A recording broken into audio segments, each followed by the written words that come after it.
Explained by the Billy Meier contacts. Mysteries, myths, legends, conspiracy theories, historical inaccuracies, and more. Compiled by David Chance, revised October 18, 2023.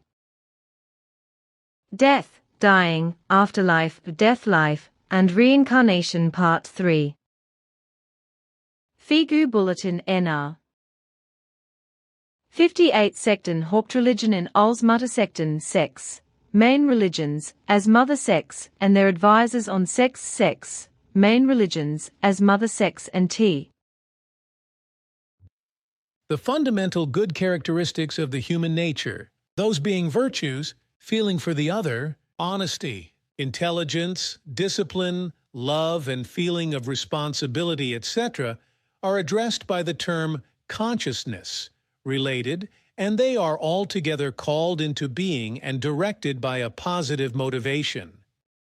Fundamentally, all of these characteristics are put latent into the consciousness already from the moment when the new consciousness and new personality, as well as the new subconsciousness, are created by the overall consciousness block. Therefore, these basic values do not first appear in the course of the human being's life, but have to be searched for only within himself, comprehended and developed by the human being. Figu Bulletin NR 78 Figu Bulletin 78 What all human beings of Earth should know. What all human beings of Earth should know. What must be said about the creational natural law of the reincarnation of the human spirit form, as well as regarding the fact that a human being's responsibility does not stop with regard to life and death, because he or she is the guardian of it, life and death, and of him or herself. But also regarding his or her repeated lives as always new personalities, everything demands from the human being a strict, inevitable, and comprehensively complying responsibility, as it is determined by the creational natural principles. Human being of the earth, you are erring greatly when you think that death is the end of your spirit, your life, and your continuous existence. Actually, regarding this matter, it is not so as you generally erroneously assume. It is not the case that through death your entire existence ends and that everything of you is irrevocably erased and extinguished, as you secretly are afraid of, because truthfully, there is another life for you after death. The reason for this is a high fine fluidal and spirit energetical factor within you, namely the spirit form, which on the one hand is integrated into the rebirth and on the other hand makes it possible for you that after death you are reborn with a new consciousness as a new personality. This, your spirit form, is independent of the coarse material body and of the material consciousness. It is immortal, and therefore not integrated into the material change of becoming, passing, and regrowth. Your creational nature-based given spirit, that is to say, your spirit form embodies the true power of life, which you can experience yourself as a human being each day as well as in the form of the whole existence of nature around you, the planet as well as the fauna and the flora.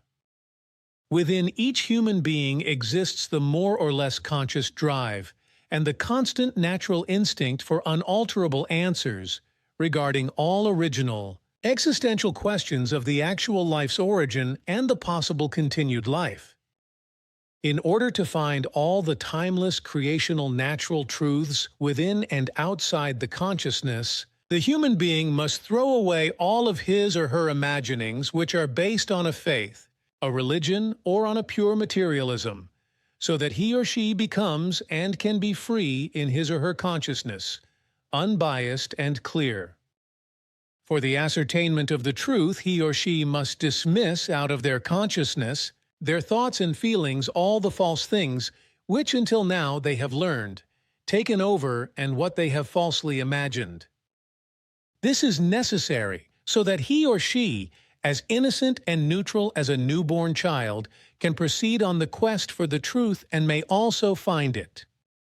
Without the knowledge of the real truth of all being material realm and being spiritual, high-fine fluidal realm, he or she cannot be joyful at the end of his or her days and cannot knowingly and wisely look death in the eye.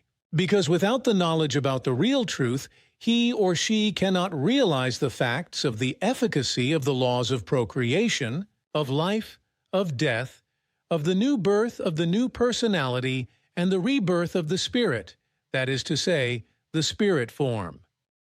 Without the true knowledge about the natural laws and recommendations of the creation universal consciousness, the human being cannot find true happiness within him or herself, because without the knowledge with regard to reality, he or she cannot understand him or herself and cannot help him or herself. If he or she wants to be happy, understand life, really enjoy it and lead it sensibly, then it must be clear to him or her that he or she bears a great responsibility within him or herself since the day of the procreation of his or her first personality through the creational natural principles. A responsibility which does not stop at the death of his or her body and his or her personality. The spiritual teaching or teaching of the truth, teaching of the spirit, teaching of the life explains absolutely clearly that dying and death are not the end of everything. In life, to which death and the so-called death life also belong, there is no final disappearance. There is always only a converting oneself and changing oneself. Life is becoming and passing as well as a new passing and becoming again, a process that is based on creational natural principles.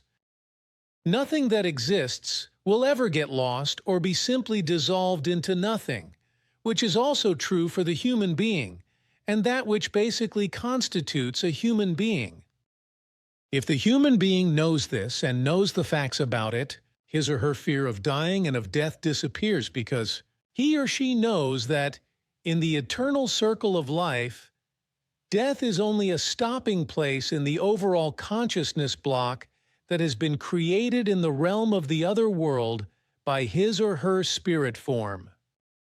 The spirit and the overall consciousness block that was created by it for the human being continue to exist in an otherworldly high-fine fluidal realm after the dying and death of the material body, in which case the old consciousness block within the overall consciousness block is dissolved, converted into neutral energy, and from it, a new consciousness block with a new personality is created.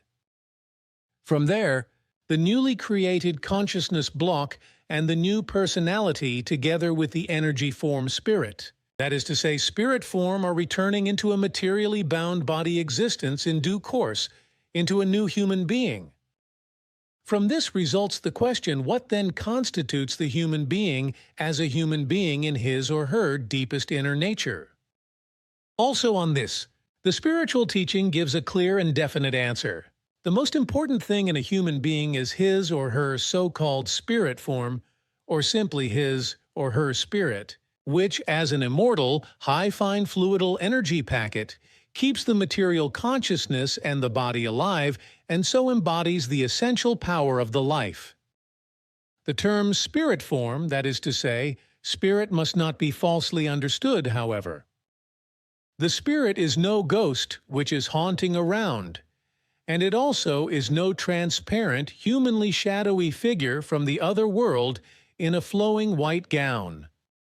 The spirit, that is to say, the spirit form of the human being is a pure, high-fine fluidal energy that has been created by the creation and which enlivens the human being as his or her innermost nature.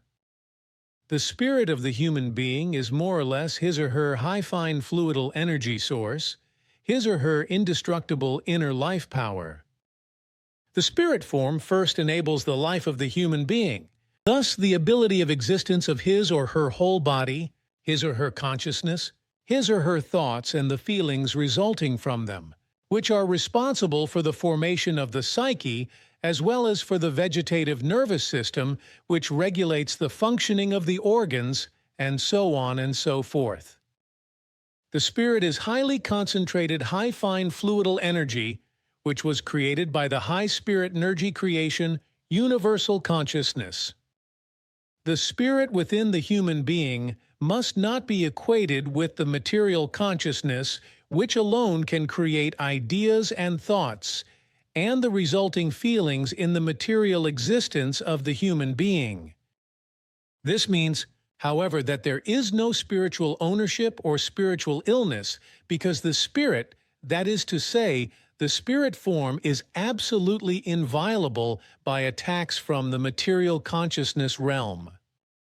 That is why there can only be a consciousness ownership and a consciousness illness, because only the human material consciousness, which creates conscious ideas, can fall victim to illnesses or any other impairments or damages, but never the spirit, that is to say, the spirit form.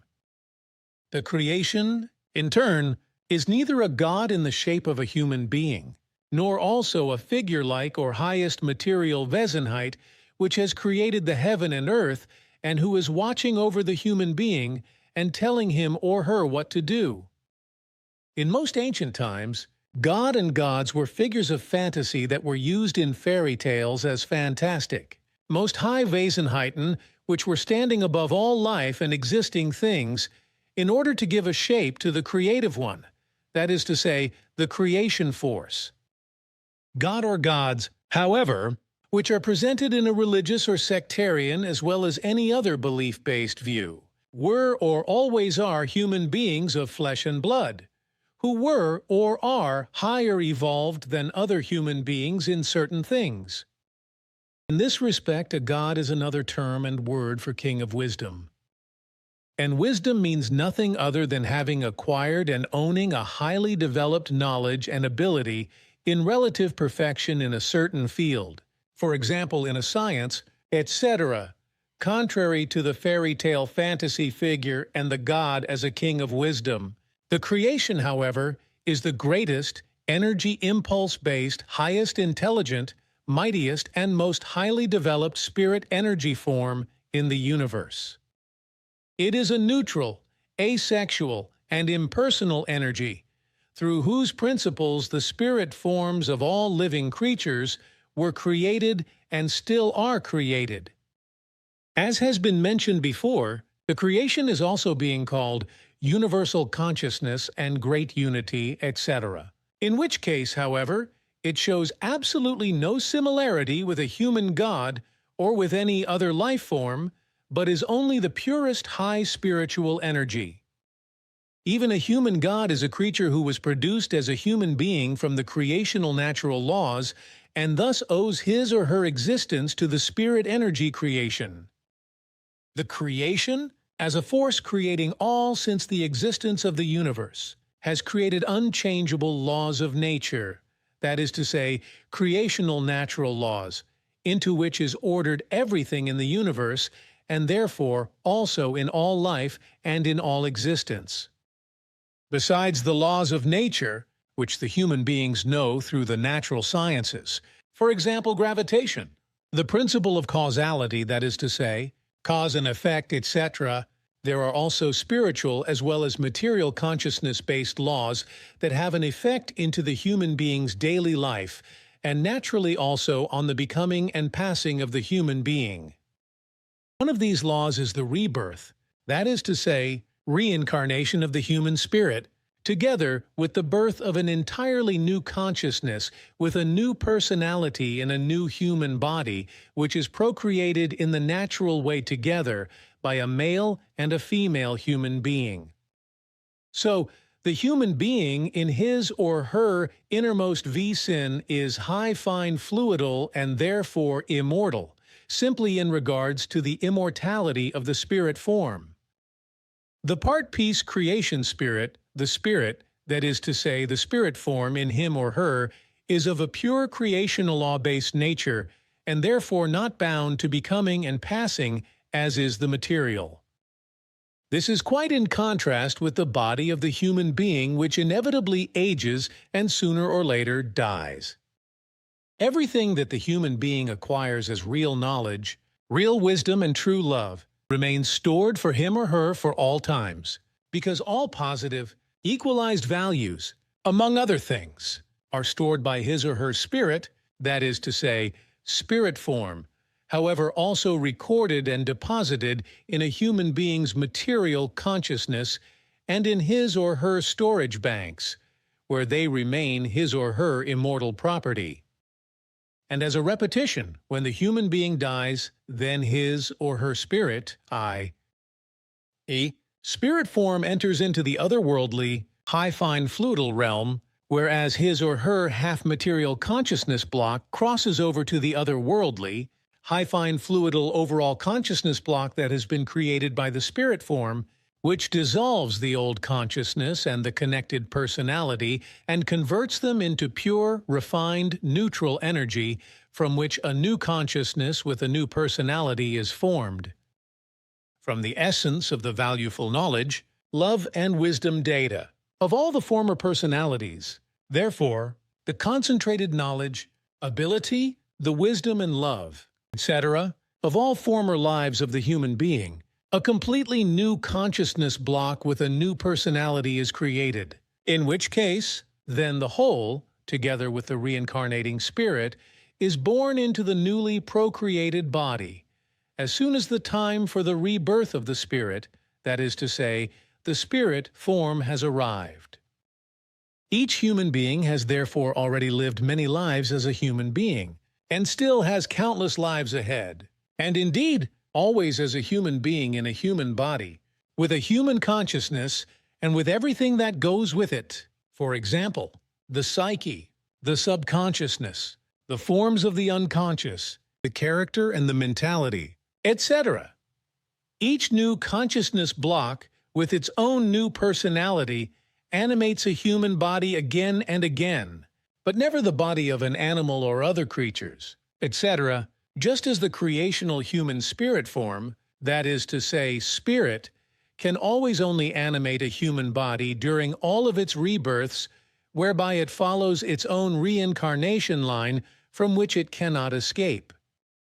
For the human being's own protection, the creational natural laws prevent that he or she can remember former personalities, because he or she simply could not cope with the flood of information, and he or she couldn't master his or her life in the here and now with all its tasks, challenges, and problems, and would fall into confusion or insanity if he or she would have access to all the information from his or her former personalities. The memories of former lives are therefore not yet possible for him or her, because he or she has not yet worked out the necessary capabilities and powers and has not built them up within him or herself. Only in this kind and wise can he or she begin each life freely, unburdened and completely anew, and can build up completely new knowledge, new powers and capabilities. A recollection of former lives would only be damaging and even connected with danger, of suffering damage in the consciousness, that is to say, becoming confused or insane. There is no heaven and no hell in a religious sense, because heaven and hell are conditions of the human being's psyche, which he or she creates him or herself through the effects of his or her thoughts and the feelings resulting from it. Heaven and hell are no locations of an everlasting pain or a paradise, so therefore of no purgatory and eternal damnation where a devil is executing its roaring rule. Also, no angels and archangels are waiting at some paradisal location in heaven where a benevolent and yet obedience, submissiveness, and punishment. Demanding God is wielding his scepter, because truly, such locations do not exist, but are only fabulations of fantasizing windbags, swindlers, and cheats regarding religious and sectarian beliefs. Ultimately, such imaginings only serve to lead the human beings to believe in an imaginary reward for his or her doggish submissive devoutness, or, in the case of hell, punishment of purgatory and the eternal hellish damnation, giving them a malicious fear of hell and screaming, frightful imaginations in order to be able to determine over them, to rule, and to make them fall in bondage as slaves of faith. Belief, however, does not mean knowledge, and only a knowing human being can become free of the fear of death, through which he or she will also not be intimidated anymore through threats of punishment by the avenging hand of an imaginary god or devil which do not exist. Just as erroneous is the teaching of the karma, according to which a human being is punished for the actions of his or her former personalities from former lives. That is in itself impossible for the reason because each personality is created completely anew and with a clean record, from one life to the other life, and without anything in common with the former personalities, except of course the power of the spirit, that is to say, the spirit form, which enlivens him or her. Each human being must bear the positive and negative consequences of his or her thinking, doings, and activities in each present actual life. However, when this life ends, then his or her consciousness block and the personality cease to exist, and with it, all his or her mistakes and unright, etc., which he or she made and committed. A transfer of reward or guilt in a religious sense from one personality to another personality is absolutely nonsensical and impossible. The idea of the karma is therefore based on a false view of things and on unknowledge of the real principles regarding the creational natural laws and recommendations, as well as regarding the life, the dying, the death, and the rebirth of the spirit form, as well as the new birth of the new personality. Dear human being of this world, be you man or woman, girl, boy, old or young, you now may be asking yourself, why then the whole thing? What is the sense of life and the many rebirths of the spirit and the new births of the new personalities? The answer is just as simple as natural, quite in contrast to the confusing claims of the religions, sectarian gurus, false philosophers, and natural scientists, etc., who do not know about the spiritual teaching or who simply scorn it or make a joke out of it.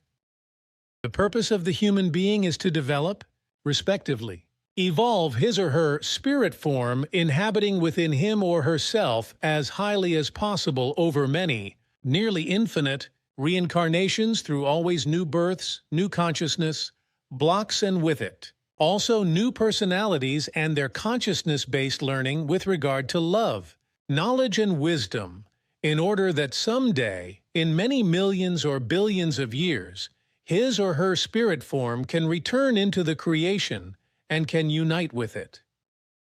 As a result, the creation universal consciousness, that is to say, the universal spirit energy mass creation itself, can, in turn, evolve a tiny bit ahead and higher in an impulse-based manner. In principle, and according to the creational natural laws, this process never comes to an end because there is no absolute perfection. Consequently, the spirit energy creation can never be perfect, but relatively perfect only, and must unstoppably continue to store knowledge and wisdom and must evolve. The life of the human being and the existence of the creational human spirit form may be compared to a long journey through space and time, as well as through this world and the other world, during which the spirit form as well as the consciousness block of the human being, with all his or her always new personalities in always new human bodies, can learn very much. As a result, they can acquire always more love, knowledge, and wisdom, and, through it, steadily and unstoppably evolve in every way. The human spirit is something very special and specific, and can never reincarnate or be reborn into an animal or creature's body. Therefore, neither in an animal, creature, nor plant, etc., as is on the contrary, falsely claimed by Hinduism, rebirth, asuns, palingenesis, transmigration of souls. Only the human being has a conscious evolution-capable consciousness which draws its life power from the minuteness of the creational human spirit form, the center of which may be found in the upper part of the midbrain, e.g. the pair of nuclei, neurcolliculus superior. The spirit form itself has a spirit energy impulse consciousness, which develops itself further through the creation of love, knowledge, and wisdom, and through the material consciousness. Plants, animals, and all other creatures are regulated in a pure impulse, that is to say, instinct drive-based way, and they do not have the possibility to evolve themselves in conscious initiative. In contrast, the human being has his or her intellect and his or her rationality, which he or she can consciously and purposefully build up and put to use, in order to continually improve him or herself, and to create and gather more and more knowledge, wisdom, and love within him or herself. From all the explanations until now, it becomes clear and precise that the human beings of the earth are the highest evolved material life forms, and they should thus conduct themselves accordingly and bear the full responsibility for all and everything. This is also valid now and in the future regarding the home planet Earth and everything found on it. The existence of all life forms as well as nature and all matter to the full extent, for whose existence and continued existence totally all rational human beings are responsible.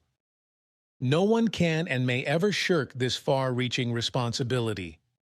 Consequently, it is erroneous to assume that the human being could escape from all or some of his or her duties or his or her own demands for his or her own or all other life, be it through disinterest, cowardice, egoism, etc., or through cowardly murder, manslaughter, or suicide. Truly, life does not let itself be halted, and the laws of nature will naturally wield their incontrovertible validity. Also for the return of the spirit form into a new human body, together with a new personality. Through the laws of the creation, it is also given that the human spirit form reincarnates on the same planet where that human being, who bore that spirit form, has died. Therefore, for each individual it will be that he or she in the next life, as a new personality, will be born again as a human being on the planet Earth. In the future lives where, again and again, there will be new existences with a new consciousness and a connected new personality. It will be also the case that each human being will find exactly that situation on the home of Earth, which he or she has created until now as a part of the collective humankind of Earth, due to the principle of causality, that is to say, the natural principle of cause and effect. Through the thoughts, ideas, ideals, imaginings, actions and deeds in the here and now of the actual life, all human beings create the reality and truth of their present time and, simultaneously, the foundation of their future, which they will find again later on their Earth when they enter into a new life with their new consciousness block and their own new personality. Therefore, the human beings must finally think over their unknowledgeness and their submissive dependence and attitude regarding an imaginary godhead and concerning gods and tin gods, etc., and give up their deluded belief, in order to become autonomous and internally free human beings, who purposefully and with a sense of responsibility determine over themselves. Unknowledgeness and religious sectarian belief must be replaced by the effective truth which comes from the reality, so that from it, love, freedom, joy, knowledge, and wisdom, as well as harmony, peace, and happiness, can result in an inner and external manner. Only through this can a human being, as an individual and en masse in this world, the Earth, become a real human being and as such, become progressive in all forms of life. Each human being of the Earth is urged to think about all of this thoroughly, to understand everything and, from now on, to do and implement everything correctly, whether he or she is small or big, meager or corpulent, poor or rich, believing, non-believing, young or old, whether he or she bears a title or none, or whether or not he or she is in command of something. It is important to thoroughly think everything over and to align the thoughts and feelings as well as the behavior and the deeds responsibly according to the creational natural laws and recommendations. It is only in this way that everything will turn out to the best for each single human being, the nature of the planet itself, and all life on the earth. And if everything is done as the principles of creational natural form demands, then everything will contribute to it that each human being in his or her present actual life, but also in future lives as new personalities, will be able to lead a worthy life as a true human being on the good Mother Earth, if he or she only lets intellect and rationality prevail, preserves his or her beautiful homeworld, and follows the creational natural laws and recommendations. But this also means that the overpopulation must be speedily halted, and that the human being of the earth liberates him or herself from each fantasized, deluded belief of a religious, sectarian, and false philosophical kind, and that he or she solely and exclusively turns to the reality and their truth, and therefore the creational natural laws and recommendations. Figu Open. Letter 8. Figu Open Letter 8. Woman or girl, consider the truth that a creation-given power is inherent in you as in every other human being.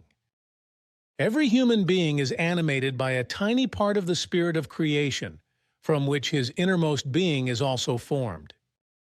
The fragment of creation spirit in the human being is his spirit form or his spirit, which is created out of pure spiritual creation energy and is immortal for all time. Creation itself is the elemental, pure spirit, genderless and formless energy and power of the origin of all life and existence. Creation is the creator of all spiritual and material existence, so also of the creative human and all other spirit forms of all living beings. Long before the material universe with its innumerable galaxies, solar systems, planets and moons, comets, meteors, nebulae and gases, etc. came into being, creation created the idea of the human being Omidam, as a self-responsible being who is to evolve his consciousness by his own power and will. The creative spirit form that animates the human being is capable of reincarnation or rebirth as pure spiritual, creative energy, and gives birth from life to life in ever newly created human beings' bodies, with a completely new personality that is recreated by the total consciousness block after the death and dissolution of the old personality, because the personality is not capable of rebirth. The creative human spirit form therefore does not exist only once as an animating energy and force in a human being in what is called this world, but after a certain time it reincarnates again and again from its so-called beyond realm into the gross material body of a human being, and thus into the world of the material. In the new human body, the completely new, unencumbered consciousness learns new things with its personality, thereby acquiring knowledge, wisdom, and love and new abilities. The acquired true consciousness and spiritual values are thereby imperishable like the spirit form itself, which unites and accumulates all the collected values of all its personalities of its lineage until one distant day, after very many rebirths in ever-new human bodies with new personalities, it enters into the creation itself in order to merge and become one with it. Figu Special Bulletin 38 Figu Special Bulletin 038 6th and 7th Senses. Unfortunately, the human assumes there are only 5 senses: hearing, seeing, touching, tasting, smelling, although 7 exist, whereby the 2 further ones are perceiving and feeling, whereby the latter is connected to the instinct and is fundamentally bound with the world of thoughts. The fluidal vibrations of the world of thoughts are coupled with the fluidal vibrations of the world of feelings, and, in this form, the thoughts and feelings constantly go on journeys and, indeed, as a factor of the fine material. However, the current terrestrial technology is still, in the first years of the 3rd millennia, not in a position to prove these fine material vibrations, respectively, the fluidal vibrations, with apparatus and thereby using coarse material means, yet it is only a question of technical development and of time before they will, one day, be successfully proven. Then it will also be recognized that that which is of fine matter is based on the form of fine material vibrations, respectively, on fluidal vibrations, as it will also be recognized that these fluidal energies and their forces are the fundamental factor of telepathy, levitation, and clairvoyance, as well as of teleportation, and so forth. And the fact is, the fine material, even though humans, out of ignorance, erroneously call it supernatural, is actually a product of the human brain, respectively, of its thoughts and the feelings resulting from them. It therefore deals with a quite normal, however not supernatural energy and force, whereby the whole thing is also not unearthly and not unreal, rather it is absolutely real and not uncanny. And when thoughts, and the feelings resulting from them, go on journeys as fine matter energy, which can also be perceptively observed in some form or other by other humans, then it thereby deals with a form of telepathy. Thereby, however, it must be clear that, singly and alone, the fine matter energy of the world of thoughts and world of feelings goes on journeys, however not the consciousness, and indeed the journey takes place beyond the body in the form of a consciousness feeler, respectively, in the form of a consciousness sensor, which is the case because the thoughts and feelings build up and send out the corresponding fluidal vibrations, whereby the consciousness delivers the energy to it. However, the consciousness itself does not leave the body. So, it is a given that it is always the thoughts and their feelings which, as a form of telepathy, radiate from the brain and go on journeys. So, therefore, sensitive humans can sense, respectively, perceive, through the seventh sense, if they are observed by others, just as they can, however, also perceive if a human is in need or dies, if he sends out his thoughts and feelings to the sensitive person who then perceives the call, and so forth, in a fine matter way, by means of the perception. So it very often comes about that if a human comes into need or stands at the threshold of death, his thoughts and feelings then go off on journeys somewhere to a human who has meant a lot to him.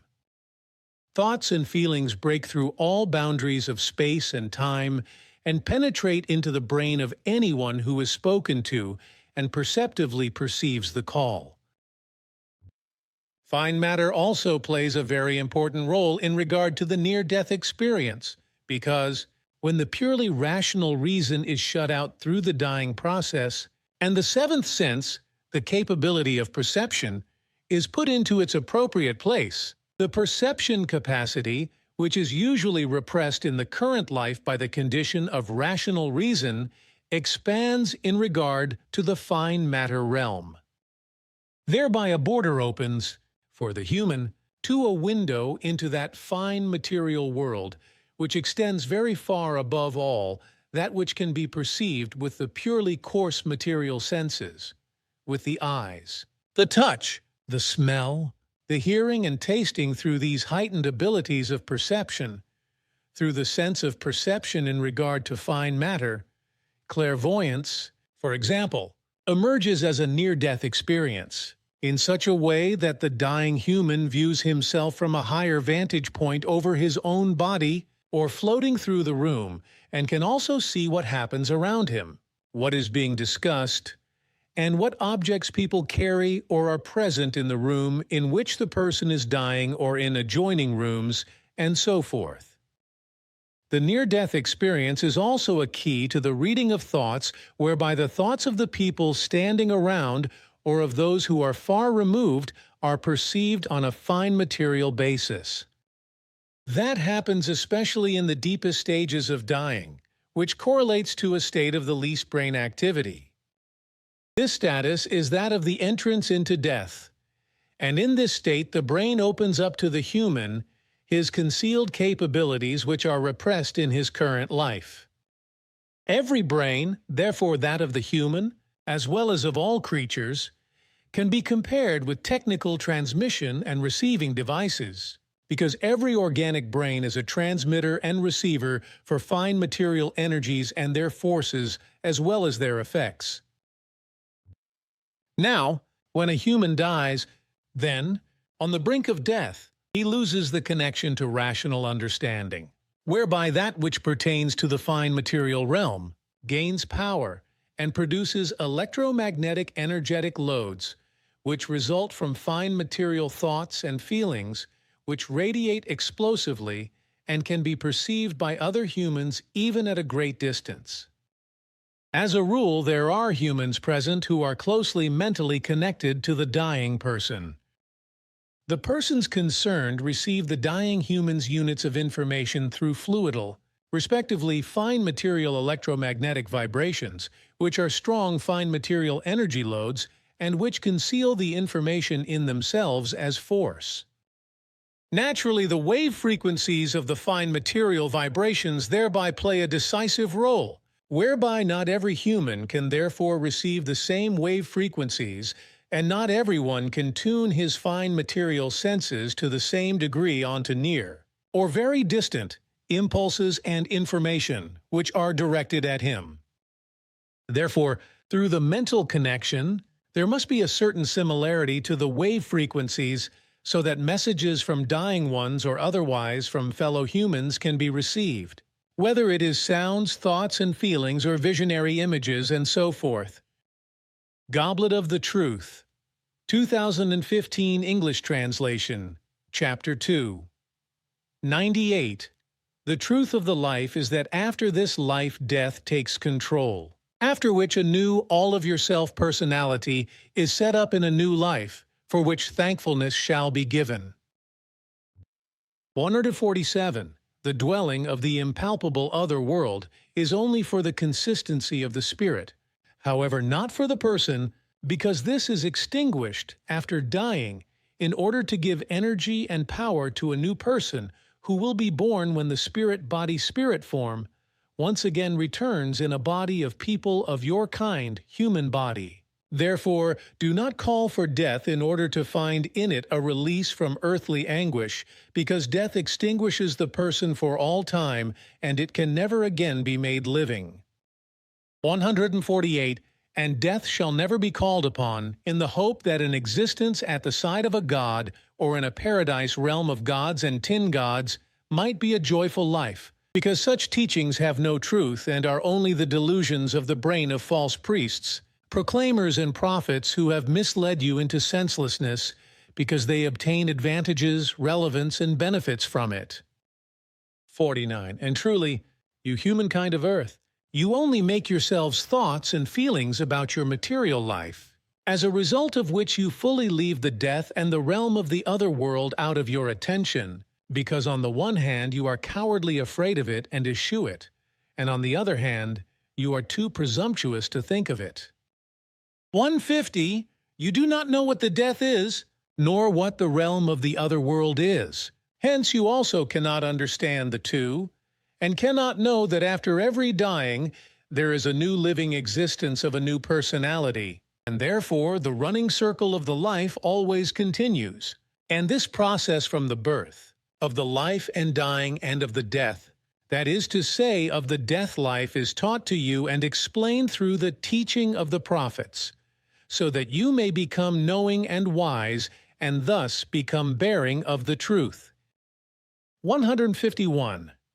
The realm of the other world is a spirit-energetical sphere that lies on another side of all your material recognition capabilities, that is to say, all of your material senses and all imaginations, but is nevertheless existent and connected with the material world. However, both spheres are differently dimensioned and nevertheless cannot be separated from each other. 152. There is thus no cleft between these two levels, rather a stepless going over, so both build a oneness, as does everything in the entire creation.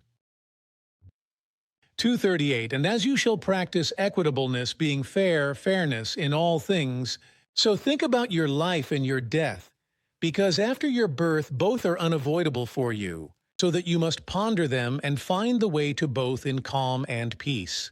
Therefore practice equitableness, fairness, on your descendants and relatives, because when the time comes for you to depart from life, you shall have settled everything so that all your left-behind chattels and your wealth may be distributed in equitableness, fairness. But you few, who are able to write, prepare a text with instructions on how and to whom your heritable goods, chattels and wealth shall be handed over in whichever particular amounts. If you are, however, unable to write, then announce your last will to a scribe, so that he can record everything in writing, which is your final decision. If you leave anything behind, then make a writing testament before you lay yourself down close to death, and make the writing testament for man, woman and child, for the parents and close relatives, or for friends, and for whatever you wish, in order to act in equitableness, recognition, approval, fairness. When you make the writing testament, or have it made, then act in equitableness, fairness, and do not cheat any of those who remain behind, so that no discord, bad blood and strife, or even worse, may flare up. And those who remain behind shall not fall prey to avarice, and not call on the jurisdictions to break the last will of the deceased for their own benefits. And the survivors of the deceased shall not be at odds with one another and quarrel over the wealth and chattels, because such doings are not worthy of people of your kind human beings, and are only done by ones without equitableness, unfair ones, irresponsible ones, ones without fairness, and unknowing ones who are reviled by the people as scum. 315 In you, there lives the Spirit, which is a minute part of the formation creation. Therefore you are also a part of the formation creation. However, your body is of your world, and when you die, then it will cease to be and will not return. Just as it will not cross over into a heaven of your gods and tin gods, and not into a paradise realm of gods and tin gods, but will cease to be. Only your form of the Spirit in you is subject to reincarnation, and intended to one day return to the formation creation in order to become one with it, although you as a person cease to exist and will no longer continue to be such. 368 If you kill, murder, life, and destroy things of the people of your kind, human beings, then they cannot be given back, because you do not have the might to do so, just as you do not have the might to bring forth once more, or rebuild in the same wise and with the same form, the things that you have destroyed. Every killed, murdered, life escapes from the body and cannot return, because a return is only given for the form of the Spirit, which escapes into the realm of the invisible other world, death, life, and is reborn when the time for a new inner world consciousness and for a new individual being personality has come, without equivalence with the deceased inner world consciousness or to the deceased individual being personality. 369 And the truth of the return of the Spirit in a new person of your kind human being, new consciousness, new all of yourself personality, and new material body, after the preceding person of your kind human being has died, may be for you a sign evidence of the truth of the laws and recommendations of the wellspring of the truth creation. And it is through the laws and recommendations of the wellspring of the truth that living and dying and death, and therefore the return of the Spirit in a new body of a new person of your kind human being, are possible, just as everything is possible and nothing is impossible, which originates from the might of the laws and recommendations. 370 And consider, there is neither a god nor tin gods nor people of your kind human beings, and demons or either liberators, angels, and venerable ones, holy ones, who can reanimate a dead person, deceased person, because when someone dies, the spirit escapes into the realm of invisibility, other world, and cannot return to the deceased body, because this is irreversibly connected to death. Chapter 3, 176 Do not believe that you may die after a predetermined period of time, because there is no decision by fabulated invented gods and tin gods for how long your existence shall continue. Truly, Death comes to everyone in its own time, which is determined by the inner and outer foreordination destiny, such as age or illness, accident or gay vault, and other things that bring life to an end. 177. And whoever desires the reward of the world, it will be given to them according to their share merit. And whoever desires the reward of the life, that is obtaining a peaceful death, that human being will receive it in due measure according to the unfolding evolution of his or her inner world consciousness. 178. And everyone will receive their reward according to what they merit, so also dying as a conversion transition, change, to death will take the form that corresponds to the reward of the life. 216.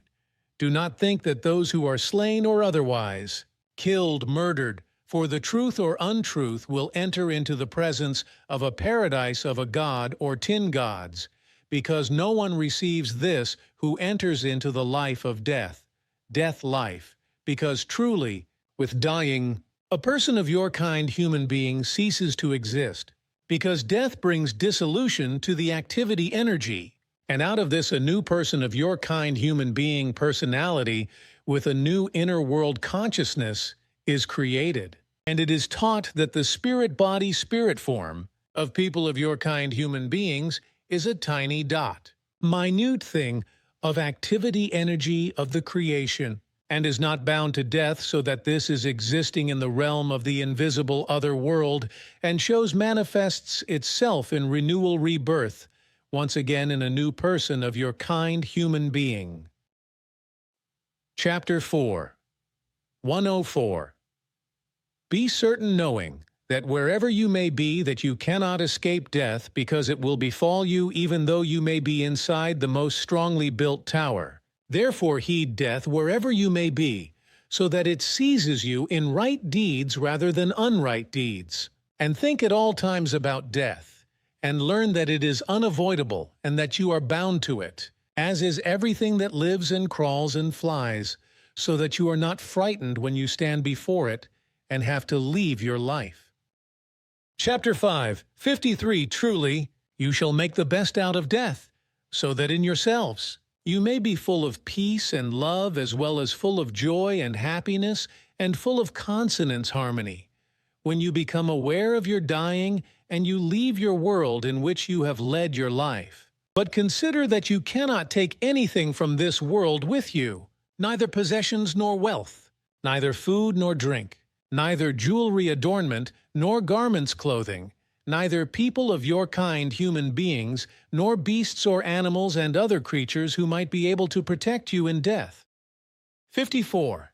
Be willing to learn the teaching of the truth, the teaching of the Spirit, the teaching of the life, so that you understand all laws and recommendations of the life as they are given through the creation. And as you follow them in honesty, you can escape from the fire of your own unknowledge and your dread fear of the death, which gives you great anguish. Chapter 6. 33. And be certain knowing that there is no other life than the corporeal earthly one, and therefore the mortal life in which you can master your conscientiousness duty in ample obligation responsibility for your unfolding evolution for your inner world consciousness. And when you die, then you cannot be reawakened, because your inner world consciousness and all of your self-personality is dissolved into unsubstantial activity energy, from which a new all of your self-personality and a new inner world consciousness is formed and born, together with the reawakening rebirth reincarnation of the spirit-body spirit form. 34. And the other life after dying is the death life in the world of invisibility other world, and you cannot either see or grasp it because it is of fineness, fine fluidalness, and the world sphere level of the incorporeal spiritual is of unearthly appearance nature. 44. Consider your existence life in all things, so that you are not sad and not full of fear when the hour death catches up with you, so that you may pass away, die in peace and joy. 67.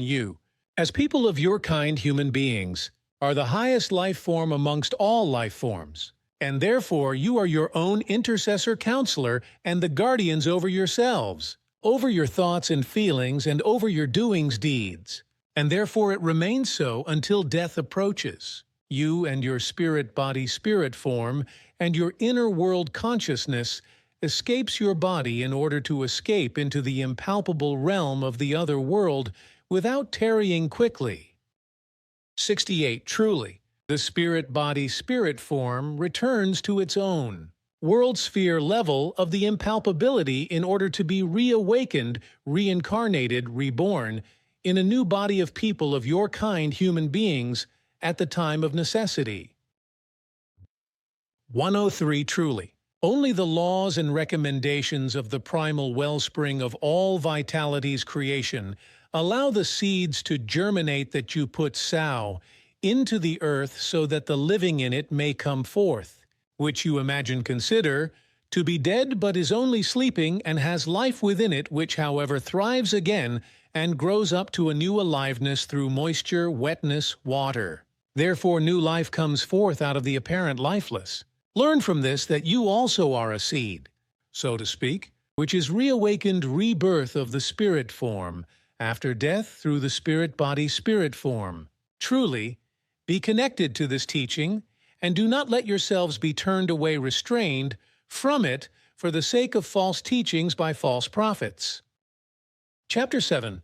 26. Truly, you only live on your world for a limited period, one lifetime, and you also die thereat in order to be brought forth from the life in death life, as a new individual being personality, when your spirit form is reawakened, reincarnated. 58. See, the appearance nature, which is created through the power of the laws and recommendations of the wellspring of the love creation, carries winds ahead of it as a joyful message when the weather will be good, and it carries heavy clouds when rain is coming, so that everything may thrive and the land be moistened if it is dry. And through the raining down of water, plants bring forth fruits of all kinds, and also the waters falling from the sky bring back secluded things, apparently dead things. That is to say, withered things, back to life, just as also the spirit form will be reawakened, reborn after the dying of people of your kind, human beings, together with a new individual being personality, in a new body. May you be conscious of all this truth. 128. Search at all times for help and guidance in the laws and recommendations of the wellspring of the love creation, and be steadfast in the knowledge and in the wisdom of the truth. Truly, it is only in the laws and recommendations of the wellspring of the love creation that you will find the guideline leading thought of existence life, so that you may honor life and avoid death in Ausartung, so that it only comes to you naturally. Thus life is bequeathed given to you by the wellspring of the love creation, as well as death, but in such a wise that you make life worth living in order to avoid death until the way of the natural comes to an end, and death calls you yourselves because you have completed the time of the life. 188. Do not ask during the time of your life when the hour will come that will be your last, so that you do not act unrightfully, but rather strive to learn the truth and to live according to it, so that you can go on your way in joy at the end of your time. Truly, even if you ask about the hour that will be your last during the time of your life, then you cannot discover it, because knowledge of it shall not weigh heavily upon you. So the hour death shall only break over you suddenly, so that you are not sad in your existence life. You do not become confused in your inner world consciousness, and do not do terrible things, and do not cause any calamity. Chapter 8. 56.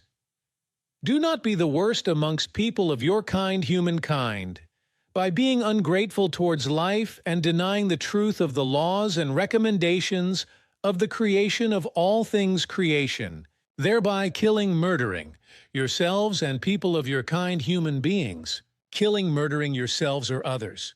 be it out of chicken-heartedness, cowardice against illness, pain or fear, or be it out of jealousy, hatred or revenge and retaliation.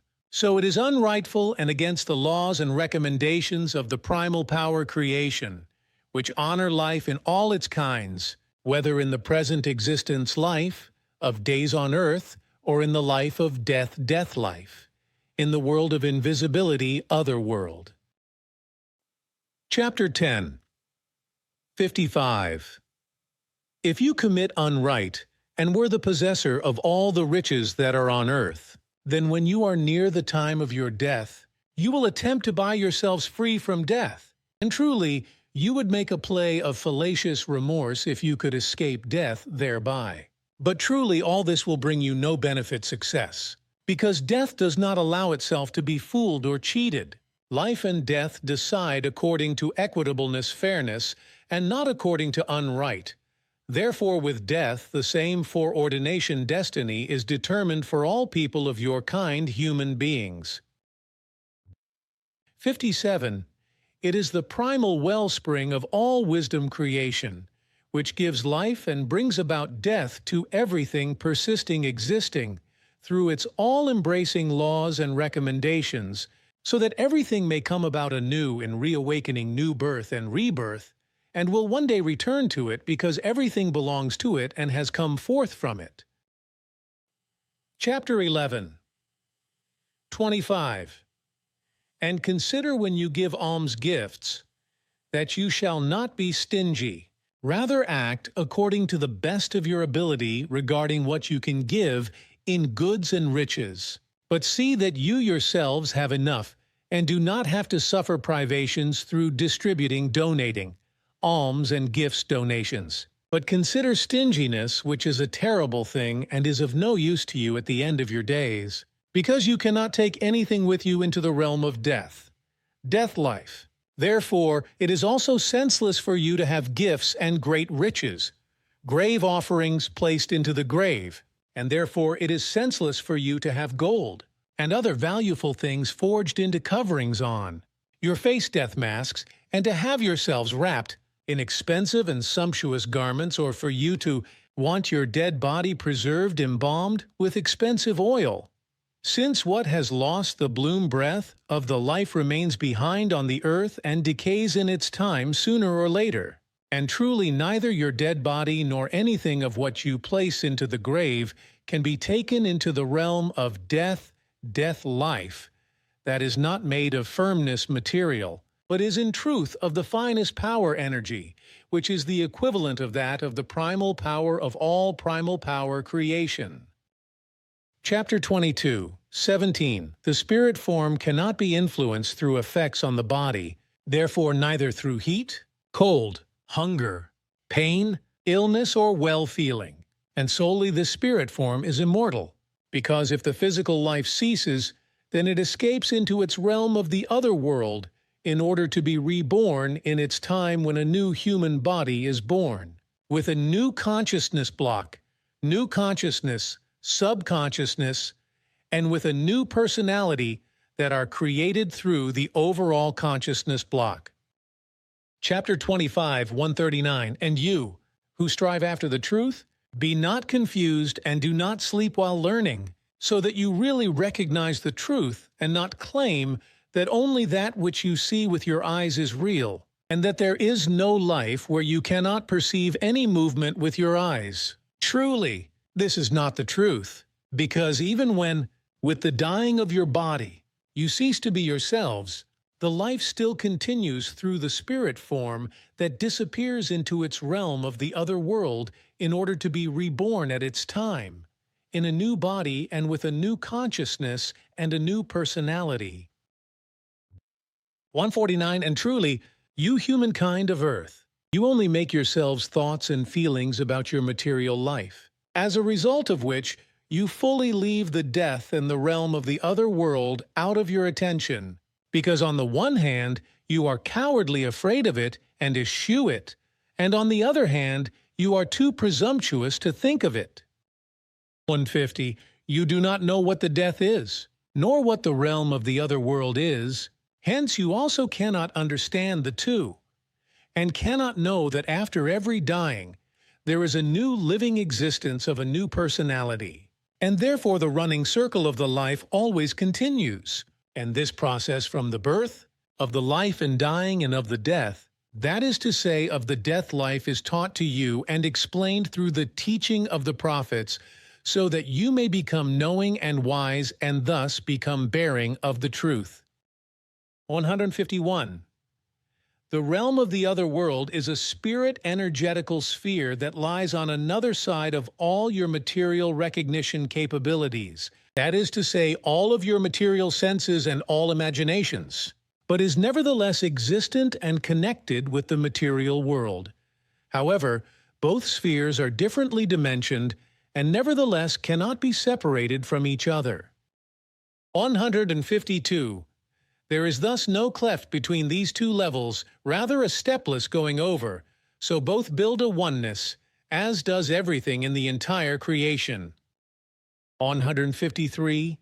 The spiritual creational energy and power of the creation streams through both the realm of the material world of this world and the realm of the other world. So in both dimensions, that is to say, levels, everything is being pulsed through with the same life stream and is connected with one another. 154. Nonetheless, it is wrong to assume that both levels would be integrated into the same laws, since in this regard, there is a difference given between the realm of the material and the realm of the spiritual. The material realm can fall ill through all kinds of inequity and come to harm, whereas the purely spiritual realm, to which the realm of the other world also belongs, is taboo with regard to all inequity and harm.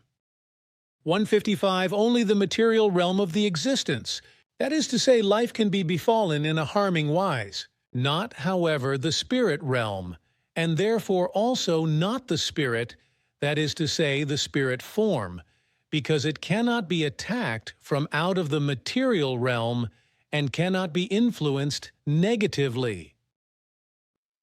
160. Consider, however, the realm of this world and the realm of the other world, you humankind of earth, that both are a oneness in themselves, however, together also form an inseparable whole.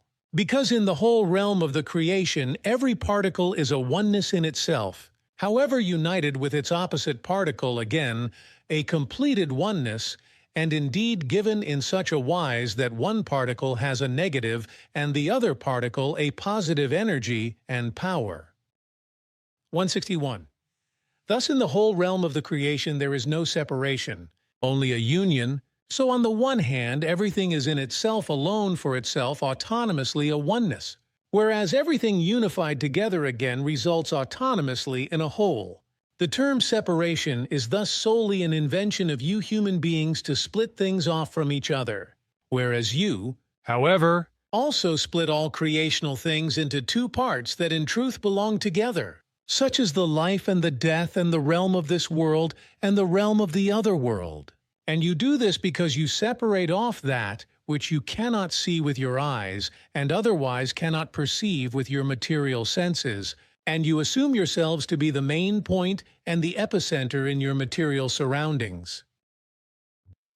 227. And thus, you humankind of earth, as you yourselves developmentally change in your current life and in all your many new personalities, which you were since time immemorial in always new births, so also the creation itself changes developmentally by creating in itself ever more love, knowledge, and wisdom. This happens by it learning through your spirit form, which gives life to you, and evolves itself spiritually by integrating into itself everything that you create in terms of love, knowledge, and wisdom, and then your spirit form will one day unite with the creation itself, long after it no longer requires a human body, but evolves further only as a pure spirit form. Then the creation takes in from it everything that your spirit form has learnt through your love, your knowledge, and your wisdom over many reincarnations. Through that which the creation integrates into itself, it evolves itself spiritually, just like you as human beings do with regard to your consciousness. Chapter 27. 39. Many amongst you, who have perhaps once briefly thought about the death, you expect that others shall draw the conclusions out of life and death for you, because in fear and shyness you do not dare to deal with it, and even quarrel and grumble with your fate and indict it, because through chicken-heartedness you do not find the possibility in yourselves to direct your thoughts and feelings onto it. Chapter 28, 94, Who is the Human Being? Fundamentally, the human being is primarily an individuum, a single individual nature with a consciousness block which forms the individuum and in which also the mental block is integrated, that is the consciousness, the thoughts, feelings, and the psyche. What else is given in the consciousness block is the character, the personality, the subconsciousness, the ego, and the memory out of which altogether the who of the human being results. Thus, who he or she is through all the capabilities and factors of his or her consciousness block. The human being is in itself, through the consciousness block and as a material individuum, an undivisible, a whole, just as he or she is together with the spirit, that is to say spirit form that animates him or her. And that says, as soon as the life extinguishes and thus the spirit form escapes out of the body and into its realm of the other world, the consciousness block also escapes from the body and goes into the realm of the other world that is belonging to it. Thus, the primary individuum, that is to say the consciousness block, dissolves, because as such it can only exist as long as the body actually lives and is inhabited by the spirit form. So, when the life extinguishes, then only the lifeless, empty material shell without consciousness block, that is to say individuum, remains. Although the human being as a material v-sin with a consciousness block is in himself or herself an undivisible whole, the human being is however not like that towards the outside, because he or she jointly lives and coexists secondarily through partaking of and participation in other things. So for example, as a human being of his or her times, as a carrier of world historical ideas, as a child of the parents, as a husband and father, as a friend, employer or employee, etc. Through this, he or she proves to himself or herself and to the outside world who he or she is by showing the factors and capabilities of his or her consciousness block. That is to say, his or her individuum in the outer world. 109, however, when the consequences, that is to say, the destiny resulting out of your thoughts, feelings, decisions, deeds, actions, and your activity, will strike you is fundamentally different for each consequence, so it can be immediately or only in a few hours, days, weeks or months, or perhaps even in years or decades, but it will certainly be in your present actual life, because nothing can be carried into the fine fluidal world of the other world, nor into a new life on earth, as is erroneously mistaught through various of your religious, ideological, and philosophical irrational teachings, as for example through the far from the truth irrational karma teaching. 32. And a further error you, many amongst you make, is that you assume that as a personality you would only have a unique life, because truthfully after the dying, the life continues in a new existence on earth, but contrary to the irrational teaching of the person-bound reincarnation.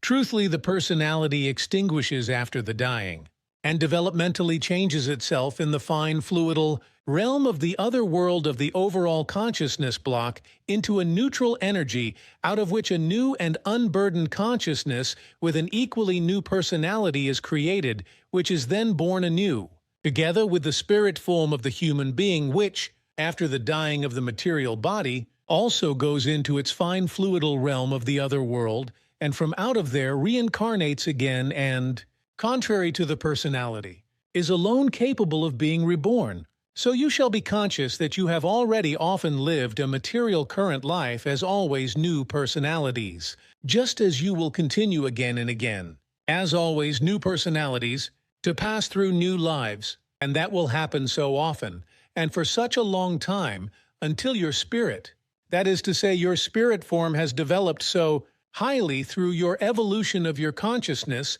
that it no longer needs a material body and consciousness anymore, and thus goes as a higher form into a higher level. 133.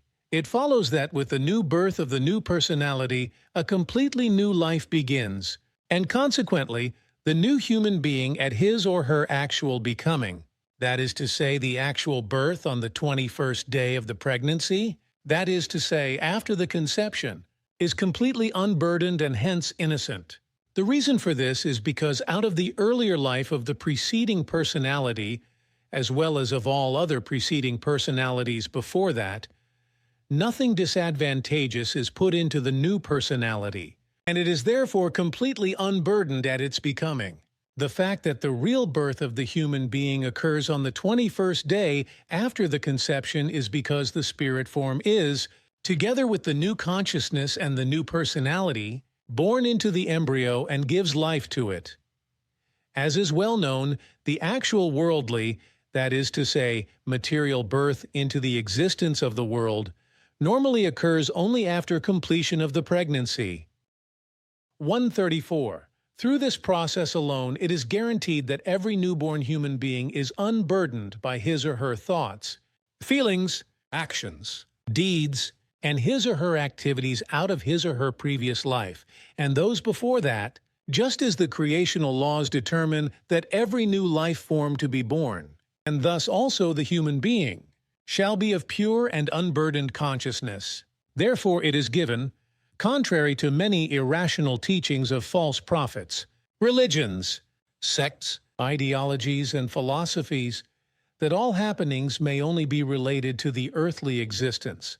Therefore the fairness of the creational laws determines that all returning effects, that is to say, interactions as well as other causes and effects, and hence also the destiny falls completely onto the time span of the life on earth. And accordingly, both atonement processes in the fine fluidal realm of the other world and in a religiously explained heaven or in a hell are as senseless as the wrong karma teaching which states that the consequences of the preceding life would have to be borne in the coming life. 306. And if you should ever have the opportunity to obtain a proof of your continued life after the dying and after the death which goes beyond your material observation and perception possibilities, you would be frightened and shaken about the truth. Because truly, your continued life after the dying and the death is not in the same personality, but in a completely new one which has nothing in common with the present actual one. Only your spirit form remains the same because it alone is, as creational energy integrated into the reincarnation. That is to say, the rebirth, whereas your personality ceases to be in a becoming of neutral spiritual energy out of which a new personality is built up which will then be born. 307. In the bottom of your truth-unknowledge, you have no certainty with regard to the otherworldly life in the death life, nor in the new life of the new actual personality when it is born into the new life. 308. If you had the certainty of the true facts of the life, dying, death, and the rebirth, then everything would seem so natural to you as it really is. And this certainty would also be the proof of your continued life, which continuously occurs in another and new personality that is no longer identical with that of the former life. And if you have this certainty, then you will no longer be frightened and in no wise shaken over the truth of these things of your continued life. 301. If you, as material human beings, do not live in an immortality delusion, then you must expect from childhood onwards that you will have to die sooner or later. But as a rule, you ward off the thoughts and feelings thereon and push them away. 312. And there are many amongst you who have a shyness to discuss the theme life, dying, and death, just as there are many amongst you who react very violently and indignantly if the subject comes up in your presence or you are confronted with it directly. 313. And you amongst you who are carefully concerned about not entering a cemetery and who shun every funeral, You try to efface your impressions, thoughts, and feelings concerning the death as quickly as you can whenever you are somehow, through foreordination or unavoidability, confronted with the grim reaper. 314. In you there is always a secret angst that all of a sudden you could be struck by the death.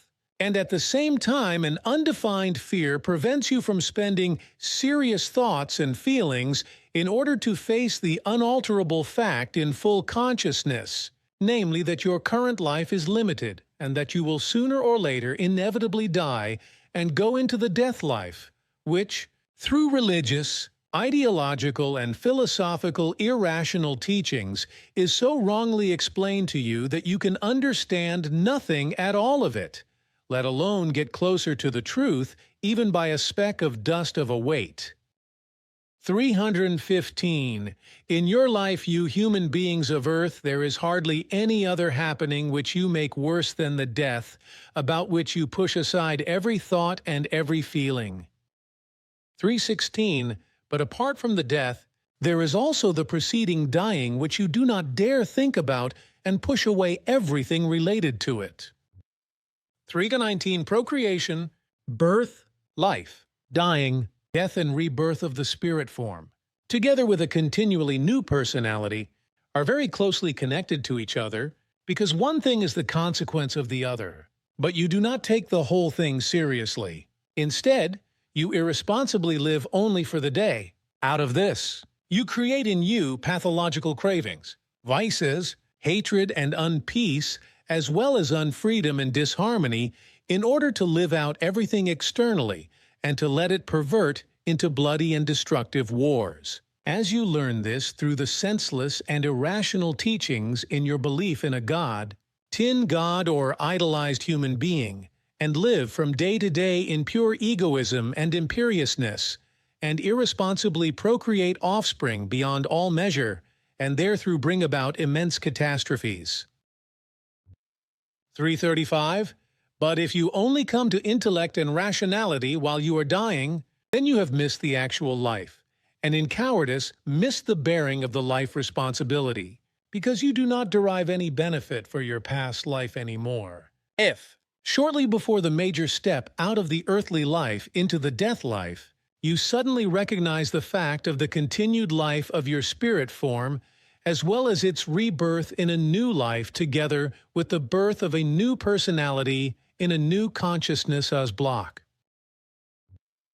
337. And you are many amongst you, whose intellect-based discernment, so often used by you in your life, plays, out of fear, a vicious game on you in the last hours while you are dying, namely in that you suddenly, in accustomed precaution, want to become quickly intellectually and rationally diligent when you realize that the release from your coarse substantial body is continuously reaching a higher degree. But truly, that will not bring you any gain, because you cannot, in the short time of the dying, catch up on and finish off that which you have neglected throughout your life. So what you will die with as harvest is what you have sown during your life through your thoughts and feelings, your activity, and through your actions and deeds. 338. So if you do come to your senses during the dying, then you will not change the least therewith, nor bring about any change and betterment, because it is not possible for you in the process of dying to finish off everything that you have neglected in the course of your entire life through the process of the perception, cognition, cognizance, knowledge, experience, living of the experience, and wisdom. 342. The time of the serious searching for the truth and the thought-feeling-based careful study of the life and death as well as of the procreation, the birth and the rebirth of the spirit form and the birth of the new personality. All this you determine yourselves. But if you go this way in free volition, then this is an absolute progress for you which will bring you good things, make you happy, and make all heavy things surprisingly easy for you. Because your good volition will be so much more powerful than you have ever had as a presentiment.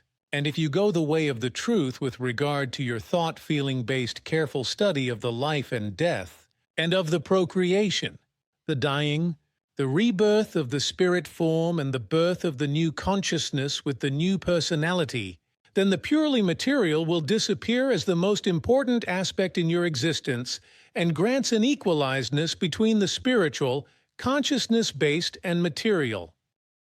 Interviews on the topics of spiritual teaching and mission German language booklet, Interview with Billy, 1998.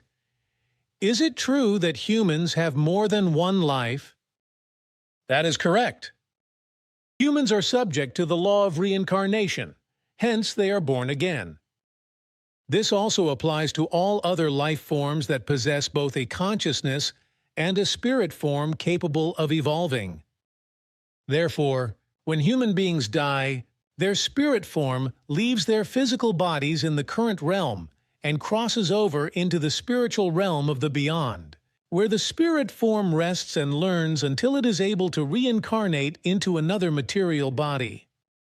The purpose for having reincarnation in numerous lives is to allow both the human spirit form, which is part of creation, and the comprehensive consciousness to evolve to the point where together they enter into and become one with creation, which itself evolves at the same time.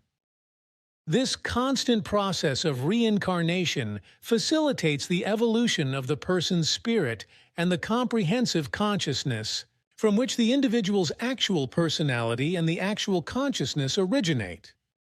Many lifetimes are necessary, and so are the reincarnations, respectively rebirths, to bring the spirit to its fullest capacity of knowledge, wisdom, harmony, etc., so it may later attain the highest possible perfection, relatively speaking. It would be absolutely impossible to develop the spirit or spirit form to such a level of relative perfection in merely one single lifetime. In fact, many millions of lifetimes and reincarnations are required to achieve this goal of perfection, just to free themselves from the physical human body. In order to enter the purely bodiless spirit world, takes human beings somewhere between 60 and 80 billion years, which is 6 to 7 times longer than what terrestrial scientists claim is the age of the universe. Something else must be clarified. Absolutely erroneous and inaccurate are those views and teachings which assert and declare that the human being is able to reincarnate as an animal, for instance. The fact is, humans are always reborn as humans because of the creational particle within each of them that is capable of evolving. Humans, therefore, can never reincarnate as animals or anything else except as human entities. And what's more, as a rule, they always do so in accordance with their race, although naturally, it is possible for deviations to occur. But such events only occur in special circumstances. To address these issues now would, however, take too much time. By the same token, animals can never be reborn as humans, because the animal's spirit form is neither focused in this direction, nor is it intended to evolve toward knowledge and wisdom, as is the case with human spirit forms or the spirit, respectively. Regarding the topic of reincarnation, mention is often made of karma. Just what is karma? Karma implies the person's type of rebirth is linked to actions in the former life, and that current fate is the result of past life actions. For humans to evolve and become more knowledgeable and wise, they have no option other than to make mistakes. Through mistakes, as a rule, humans tend to suffer some harm, and thus punish themselves, if one wants to define it as such. But through the harm they suffered, they have already atoned for their mistake and will, subsequently, make an effort to remedy their mistake and the resulting harm associated with it. In so doing, humans learn a lesson from this situation and become more cognizant. This is the simplest principle of cause and effect, or action and reaction. And this precise situation helps humans evolve and elevate their knowledge, understanding, abilities, and the like.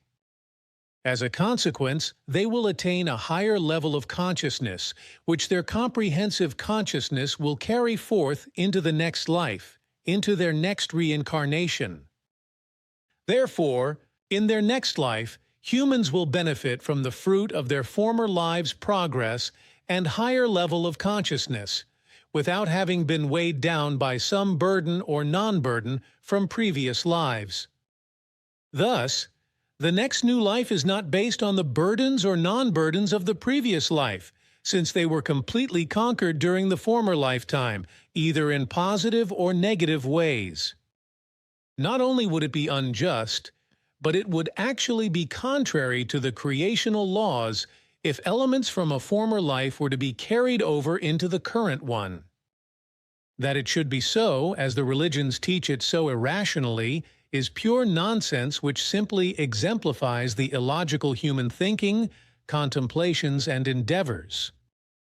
In their lust for revenge, humans always call for punishment and atonement in every case. By contrast, creation knows nothing of this demeanor. It knows nothing of the revenge, punishment, and atonement that humans are so familiar with, and for this reason, creation has never created any such laws. Why does Billy Edward Albert Meier, of all people, have contacts with the Pleiadians Pleyadians, but no one else? My spirit form, of course, has always remained the same over the many thousands and millions of years. But the comprehensive consciousness, which is capable of reincarnating, has changed in a way that is appropriate and normal as it passes through the inevitable evolutionary process. This implies that with each birth, reincarnation, a new consciousness, hence a new personality, was born, which no longer had anything in common with the previous personality, nor will it ever have any commonality. It is erroneous to assume, therefore, that a person with one particular personality can remain the identical person in a later life. The spirit form alone stays the same, while the personality of the consciousness transforms through evolution. This in turn doesn't imply, however, that a person could not conceivably have flashbacks of personalities in former lives. Interview with Billy 2011. Interview with Billy 2011. Question from a chill. What about death? Do we have to be afraid, and why do we have to die? You don't have to be afraid of dying because this is an entirely natural process, as this also occurs to plants. But in a different way. They grow in spring, they blossom and bring forth fruit, and in fall they die, and next spring they start to sprout again. They grow anew, bring forth blossoms, bring fruits, etc., and this will last until that plant will vanish someday. And exactly the same thing is done by the whole universe, the so-called creation universal consciousness, and exactly the same is done by the human being. The human being is like a plant. In the evening he goes to bed, he sleeps, and in the morning he is rested, relaxed, and ready for new deeds. Exactly as the plant does so from spring to autumn and until the next spring and autumn. All of nature, all life does it the same way. Even the creation universal consciousness does exactly the same. And when the human being dies, this means that his spirit form goes into the realm of the other world.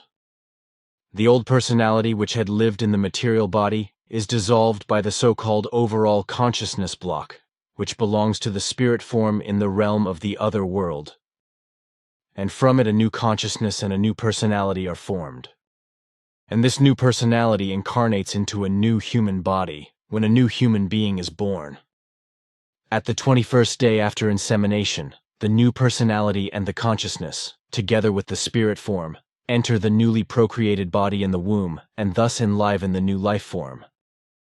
Therefore, death is exactly what is happening in nature. When a tree or plant or whatever dies, it produces seed, and from this seed a new tree, a new plant grows. Exactly the same thing happens with the human being. It's exactly the same thing with all animals, all insects, all birds, all fish, and all living creatures. It is the same thing with all of them. Christian Freiner, Intermediary. And in the next life you don't know anything about the previous one. In the next life, the knowledge about the previous life, or all lives in general, is wiped out. This lasts until the human being has developed in a consciousness-related way to such a high level that he can cope with that which has happened and occurred in his former lives. And by the fact that the human being is reborn, he is provided, through the subconsciousness, with a part of the essences from former lives. That's why he is not born to this world without knowledge, but as a personality capable of learning, who can develop further and evolves in a consciousness-related manner. Christian Freiner Intermediary. No one, and can unconsciously build upon what has been learned previously. And can build upon that which was previous. Exactly like a plant can build.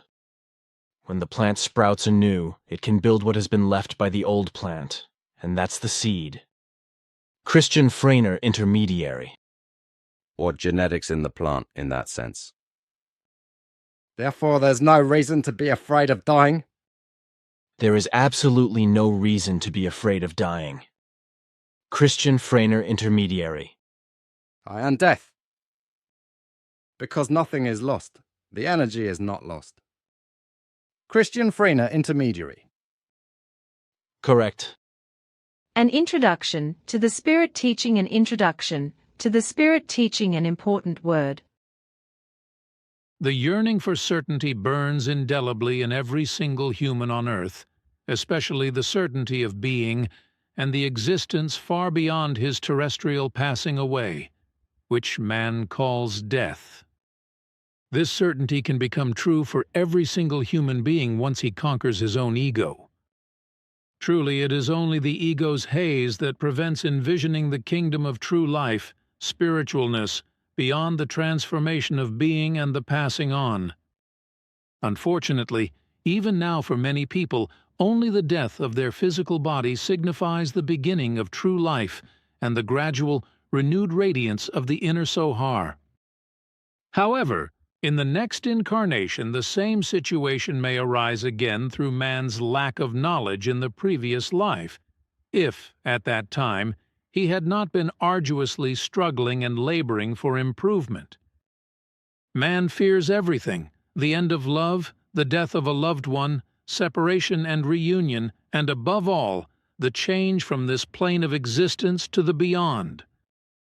Closely linked to these fears is the pain caused by bogus knowledge and bogus teachings, namely, that all life will end forever in death. Therefore, for many great times, life is a process of rebirth and renewal in the cycle of passing away and growing again. Thus, expiring and death reach into the heart of life in the same way that life and growth extend deeply into the heart of death, whereby two realms merge into one, simultaneously complementing and conquering one another to gradually bring about mutual comprehension. Life does not strive for vanquishing every single decline and death, but for overcoming decease and formation in general through evolution. Life works toward the progressive evolution of everything that has ever existed or now exists. Because the human life spirit within him is a fragment of the spiritual energy of creation, it is important for him to recall the creative root of his being, to unite through true spiritual introspection with all that within himself which is of the all-great time. To be one with the spirit of life within himself, the part of creation in him, means becoming absolutely free. Free from the fear of passing away, of death. Whoever unites with a fragment of creation within oneself, with the spirit itself, dissolves the frightening, yet truly innocuous enigma of passing on, indeed, of death. In so doing, one acknowledges death as only the other side of life, where it is nothing other than sleep replacing daytime wakefulness in the physical realm. Man's lack of reason, his lack of knowledge, and his blindness make him believe that sleep is the darker side of life. As a result, he has the same opinions concerning death. Certainly, various other factors are reflected in the fear of death, but it does not make sense to name them all. only one more item remains to be explained. The mystery a human body can solve only partially when it is abandoning life can be manifested clearly and truthfully by the fragment of creation in humans, namely, the certainty of absolute human permanence in the all-great time. The human being should direct his vision unwaveringly toward the tasks of his life on earth, with the knowledge that the realm of coarse matter rules in this plane, and the realm of fine matter in the beyond. Nevertheless, these two divided spheres of the here and the beyond are one single realm, existing in the same place, in the same time-space, only in another dimension. Letter from Chris Locke to Phi Gu, regarding the number 15295-347, answered by Christian Freiner and Billy, 22nd July 2018, Science and Mathematics. Chris Losse Key. Guys, I recall Billy informed us that 1.52x the years lived, one case, the years to the next incarnation on both Error and Earth, given proper populations. This 1.52 lifespan relates to AU, but Earth is only 1.00 AU, so, unless I err, I wonder why the reincarnation coefficient for Error and Earth is the same 52 when their AU differ by about 30%. Yes-no question 2. Is the full reincarnation coefficient 1.52955,347? And why is it the same for Earth and Error? Christian Freiner on Bill. Waikamkamori question 2. You cannot look upon that reincarnation coefficient as being so precise. It is just a mean ratio when 100 years alive in the material world, 152 years in the fine matter realm, and since Error is nearly identical in size as Earth, and probably of similar distance to its sun, the ratio seems to be similar. Anyway, the incarnation-reincarnation ratio of each world depends on the mean distance between planet and its sun. Life and death are inherent to each other. German language booklet, Life and death are inherent to each other. Death belongs to life as well as life belongs to death. Both cannot exist without each other because they are to such an extent interdependent as being awake and asleep. And as the sleep comes about without one being able to avoid it, death comes about the same way at the end of the days, whether the human being wants that, likes it or not. The human being does, however, scarcely or not at all think, ponder thereon, not to mention that feelings could arise, which engage death.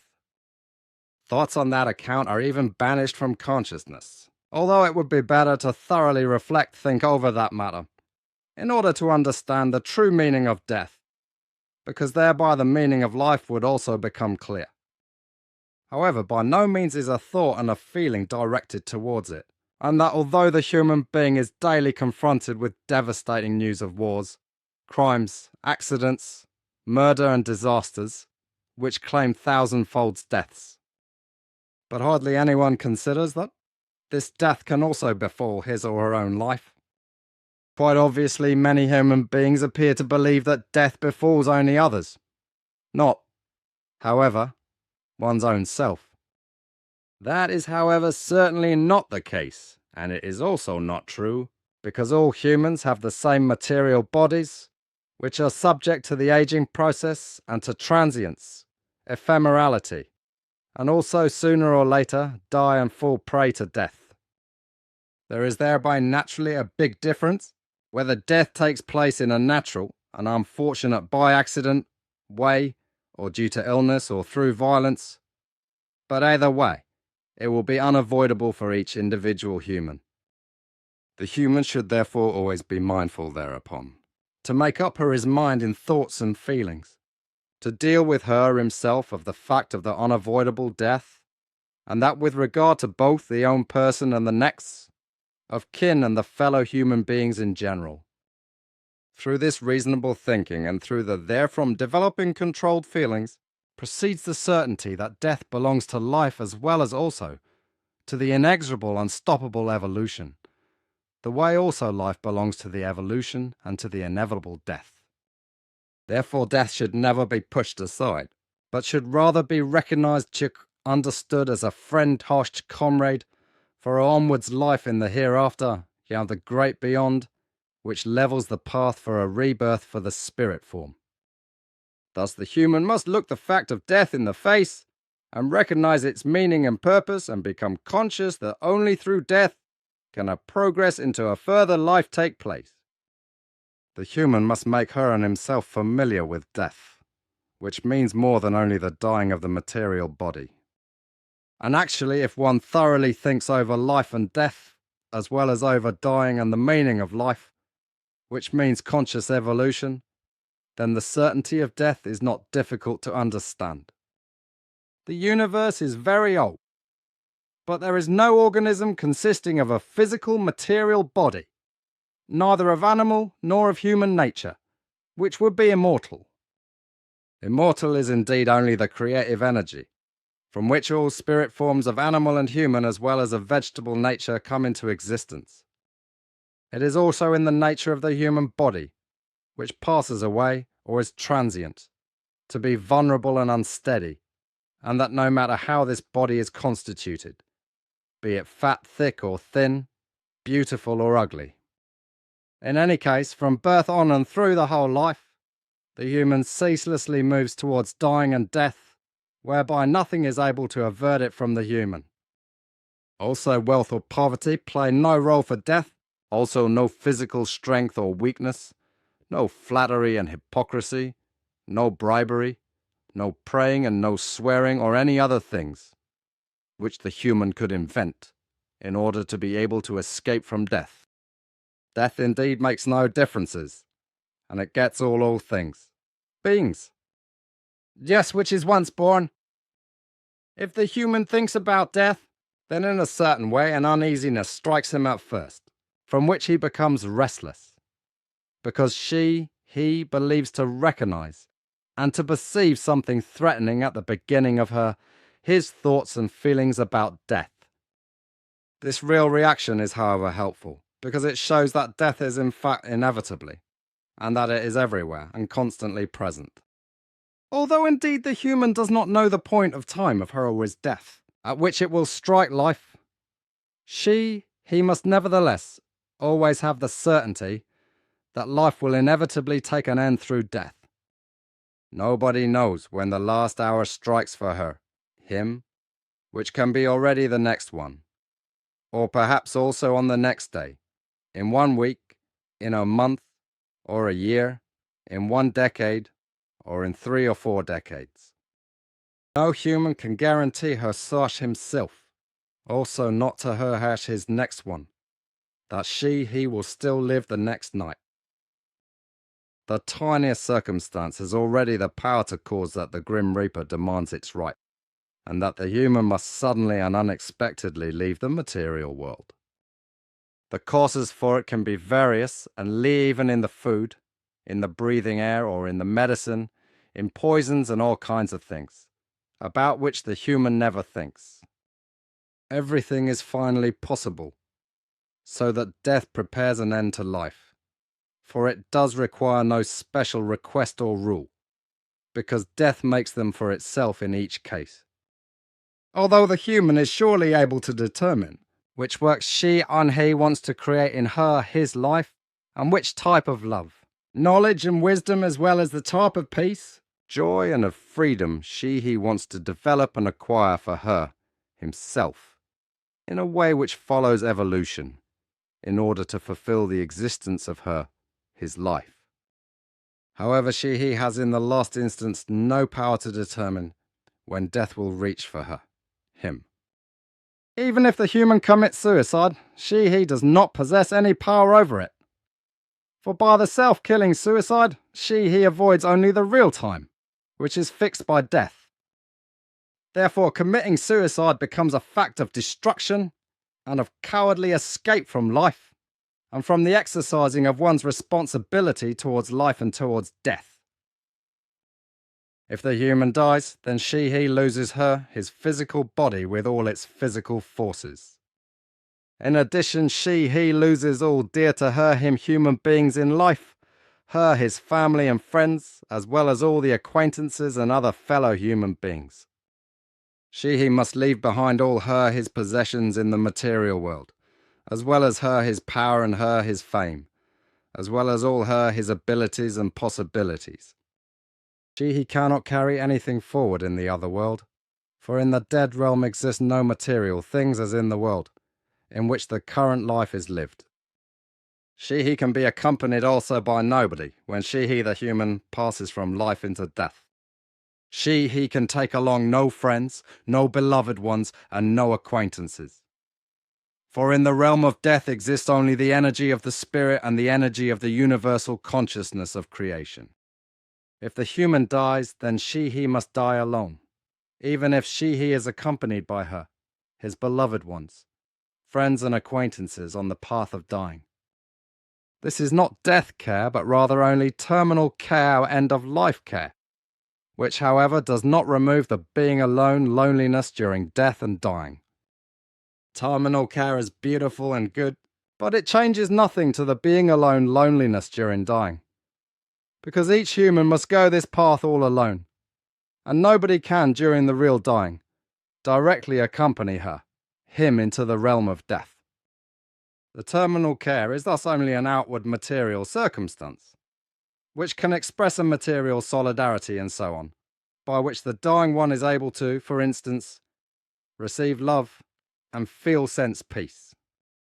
What the human can carry along into death is only her his spirit form of creative nature, however nothing more, because all her his knowledge, her his real love, her his wisdom, her his abilities, her his aptitudes, habits and possibilities and so on, do not exist in her himself, rather in the memory banks, storage banks, which outlives old times and from which, after the rebirth incarnation of the spirit form in a new human body, the newly formed personality can, by way of subconscious or conscious impulses, retrieve knowledge again. With death all knowledge and all assets, abilities, as well as all potentials, which were accumulated by the personality through thoughts and feelings, as well as by actions and emotions and so on, are thus stored and definitively deposited in the memory banks, storage banks, according to which, following a assimilation process of the total consciousness block, the old personality is then dissolved in order to make place to a new personality, which will be anew created. If the human strives during his life to correctly and, according to evolution, build up his life, and to fulfill it, as well as to consciously prepare himself for death, then he will also acquire reverence in relation to death. In addition, he will also gain and retain confidence in order to accept death with dignity at the end of his days, and to deal effectively and fearlessly with the experiences which manifest themselves during the dying transition to death. If the human truly trains himself during his life to develop a consciousness with regard to death and dying, then he will be able to handle his death in a worthy manner, as both deserve it. When the individual functions of the material body dissolve gradually, then joy and peace manifest themselves, as well as true love and an infinite freedom, which allow one to recognize the actual knowledge, the radiating light of the elementary spiritual realm of the great beyond. The consciousness falls into agony, whereby the material world disappears as through a veil and gives way to a sphere, which waves undulates full of harmony and radiates in a luminous brightness, which no material eye is able to perceive. The material condition of consciousness dissolves, and the clear light of the threshold of death points the way into the creative infinity of the great beyond. Living in the spiritual and physical German-English booklet, Life in Spiritual and Physical, an Important Word. The yearning for certainty burns indelibly in every single human on earth, especially the certainty of being and the existence far beyond his terrestrial passing away, which man calls death. This certainty can become true for every single human being once he conquers his own ego. Truly, it is only the ego's haze that prevents envisioning the kingdom of true life, spiritualness, beyond the transformation of being and the passing on. That is because the ego, the I, places too much emphasis on a person's own welfare, until it becomes egoism with most humans. Doubts and uncertainties hang like dark storm clouds over each individual, and in fact, over all of mankind. Man on earth is surprised by the thunder and flashes of lightning, brought on by egoism, materialism, and the remaining degrading things to which he has succumbed, making him their prisoner. To combat them must become a great priority for man. Only when, through cognition of truth, the Son of Love, which embodies the manifestation of the Spirit of Life, rises on the horizon of the human psyche to chase away the thunderclouds, is man permitted to recognize how close he really is to the certainty, and how unfounded his fear and anguish have been. Unfortunately, even now for many people, only the death of their physical body signifies the beginning of true life, and the gradual renewed radiance of the inner Sohar. However, in the next incarnation, the same situation may arise again through man's lack of knowledge in the previous life, if at that time he had not been arduously struggling and labouring for improvement. The gloom of absolute or partial darkness during an existence on earth can only be terminated through a true inner palingenesis, at which time man shall see the light of the inner senses, when the activity of the Spirit of Life will no longer appear as the gloomy fate that man falsely had created for himself. Ultimately, when the Sohar has begun to shine within man, he will discern the invisible, the power of the Spirit and its unlimited strength as the true force, while this visual effect begins to disappear again as a shadowy pattern, but lingers on as a continuous and stimulating recollection to be effective and beneficial for further evolution. It still remains true of many earth beings that their naked fear lurks behind all love and the desire for all loving oneness. Man fears everything: the end of love, the death of a loved one, separation and reunion, and above all, the change from this plane of existence to the beyond. Closely linked to these fears is the pain caused by bogus knowledge and bogus teachings, namely that all life will end forever in death, always living off other lives, which it destroys and supposedly must destroy to exist itself. A truly terrible thought. Yet it is one of terrestrial origin only, and emanates from the lack of understanding of true truth. It is correct insofar as every life lives off others. However, life does not murder other lives to be able to exist and to live itself. One life is integrated into another, one life helps the other, only to expire itself at a given time once its time and duty are completed. Life is neither the continuous sacrifice nor the becoming a sacrifice the earth human falsely assumes and fortifies through correlated false doctrines. Rather, in truth, it is only a process of growing and passing away in a sense of continuously advancing evolution, and solely in the sense of the creative rules, laws and commandments into which even creation itself is integrated in every way. Therefore, for many great times, life is a process of rebirth and renewal in the cycle of passing away and growing again. Thus, expiring and death reach into the heart of life in the same way that life and growth extend deeply into the heart of death, whereby two realms merge into one, simultaneously complementing and conquering one another to gradually bring about mutual comprehension. Life does not strive for vanquishing every single decline and death, but for overcoming decease and formation in general through evolution. Life works toward the progressive evolution of everything that has ever existed or now exists. It works toward that which is immortal in the innermost of myriads of life forms, toward the final goal of all creations, and toward creation and the universal consciousness. Simply stated, the real meaning of life in the material state is, in fact, the mastery over one's ego, which constantly wants to dominate, and the subsequent evolution in the wholeness of the consciousness and the spirit. Therefore, conquering oneself means that man must help his own highest being to victory, so he may recognize yet another still higher self, namely the creative self. Man will be awakened toward it through an even higher evolution. This is certainly one of the most difficult tasks of human life, yet it is the most beautiful, most valuable and productive, as beyond this task waits for man the greatest certainty of his all-great time existence beyond all external and physical forms of being. Because the human life spirit within him is a fragment of the spiritual energy of creation, it is important for him to recall the creative root of his being, to unite through true spiritual introspection with all that within himself, which is of the all-great time. To be one with the spirit of life within himself, the part of creation in him, means becoming absolutely free.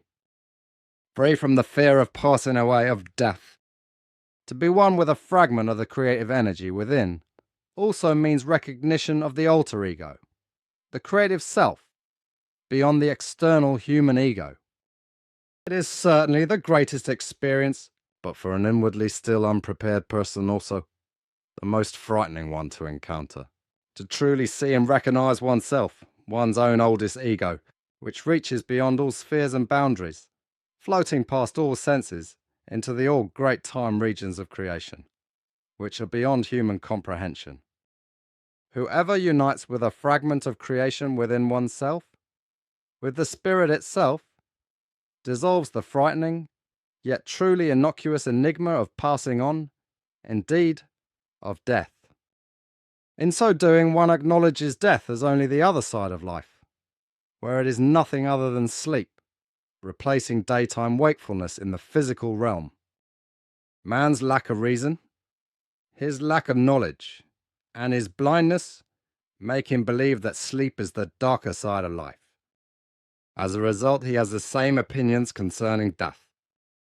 Certainly various other factors are reflected in the fear of death, but it does not make sense to name them all. Only one more item remains to be explained. The mystery a human body can solve only partially when it is abandoning life can be manifested clearly and truthfully by the fragment of creation in humans, namely, the certainty of absolute human permanence in the all-great time. The human being should direct his vision unwaveringly toward the tasks of his life on earth, with the knowledge that the realm of coarse matter rules in this plane, and the realm of fine matter in the beyond. Nevertheless, these two divided spheres of the here and the beyond are one single realm, existing in the same place, in the same time-space, only in another dimension. It certainly may seem as though the sum of hardships and suffering on planet Earth is much greater than that of joy and happiness. To believe that this is indeed a fact is but one of man's fallacies. This belief has become a perilous notion, transmitted and implanted through false doctrines and confusion. Such notions are unnecessary, however, because hardships and suffering, as well as joy and happiness, always keep each other in balance. Man overrates hardships and suffering solely through his erroneous considerations, and registers and keeps them on permanent recall, while he forgets the joyous and happy events all too quickly, which then elude him. In these matters, man has not yet learned to find balance, to register the negative as well as positive in the same way, and to preserve them in his memory. The same would hold true for the opposite case, if man were to remember only the positive, beauty, joy, love, and pleasantness. Here again is no balance between the negative and the positive. One form takes the upper hand over the other, resulting in a state of non-assimilation or non-integration, which means that again one factor prevails over the other. In spite of this circumstance, man is capable of seeing and recognizing his determination as a human being, and he can change the situation and attain an island of sohar and security from the occurrences of gloominess. The length of time required need not be a worry or concern, because until the highest goal becomes reality, millions and billions of years may have tumbled into the past. Millions and billions of years are accorded and offered to man, to smooth out the crumpled face he had caused his own home planet. Yet he must be devoted at this time to the change offered to him, for intervention in the evolutionary goal, to truly grasp the helping hand and proffered knowledge in truth, and to work toward this goal. Ein Quäntchen Wissen, Sinn und Weisheit. A little bit of knowledge, sense and wisdom. German language book. A little bit of knowledge, sense and wisdom book, page 232. True love lasts for a lifetime and beyond, because true love withstands death, and is also still perceptible for the most distant descendant, because it is a significant positive neutral and unifying might, the nature of which is eternal and all great timely. Meditation über den Tod ist wichtig. Meditation about death is important. German language booklet. Meditation about death is important. To meditate on death, that is to say, practicing death meditation, is of enormous importance, meaning to understand it on the one hand, and to accept it when it inevitably approaches and demands its right. On the other hand, the meditation about the death is also important with regard to what comes after the death life, when through the reincarnation of the spirit form, a new consciousness with a new personality incarnates into a new current life. For this new life, the meditative practice about the death in the last life is therefore so important because it will deposit the experience and knowledge impulses for what has been learned in the memory bank of the overall consciousness block, and then the essence of these are transmitted into the subconscious of the new consciousness block and the new personality. However, it is really always only the essence of what has been learned, experienced, and the impulse-stored knowledge. So just in relation to the death, this essence in the new life has itself the ability to be a notion inspiration, felt in the consciousness. The new consciousness with its new personality thereby again bumps into the knowledge acquired in the previous life around the importance, meaning, and understanding of death, by which on the one hand, according to urge in this regard, a further development occurs, and on the other hand, everything is much easier to manage. As a result, the values of the peace, of the joy, happiness and harmony form in the human being as a vibrancy, because a liberation from the anxiety and the shyness of the death spreads out. In many cases, together with the angst and the timidness of the death, the practice of pondering over the death is hindered by the inclination that will be thought, the life takes a long time, and there is always plenty of time for thinking about everything. Only then, when the higher age has come. However, this attitude is utterly wrong, because if one thinks in this way, then an entanglement with worldly things automatically and naturally arises, to which the human inevitably turns if they are alienated from their consciousness-based development by material delusions. Thereby he or she falls into one or another kind of materialism, accumulates the possessions and riches, and forgets that they must evolve in their consciousness, and accumulate knowledge and wisdom, in order to therethrough be devoted to the love, the peace, the freedom and harmony. A human being who lives only materially and leaves his or her consciousness development stunted also does not find the way to strive for the true well-being in their life, nor can they be concerned about their death. And if this is so, no preparations for it can also be made, in order to be prepared for all eventualities of the life and for the death, to understand and accept everything. However, if about the death, as also naturally about the life, is meditated on, it will have the consequence that all the things of existence with regard to money, wealth and power, property and possessions as well as status, occupation, image and reputation, etc., do not lead to an obsession and greed, but rather to modesty and all the virtues.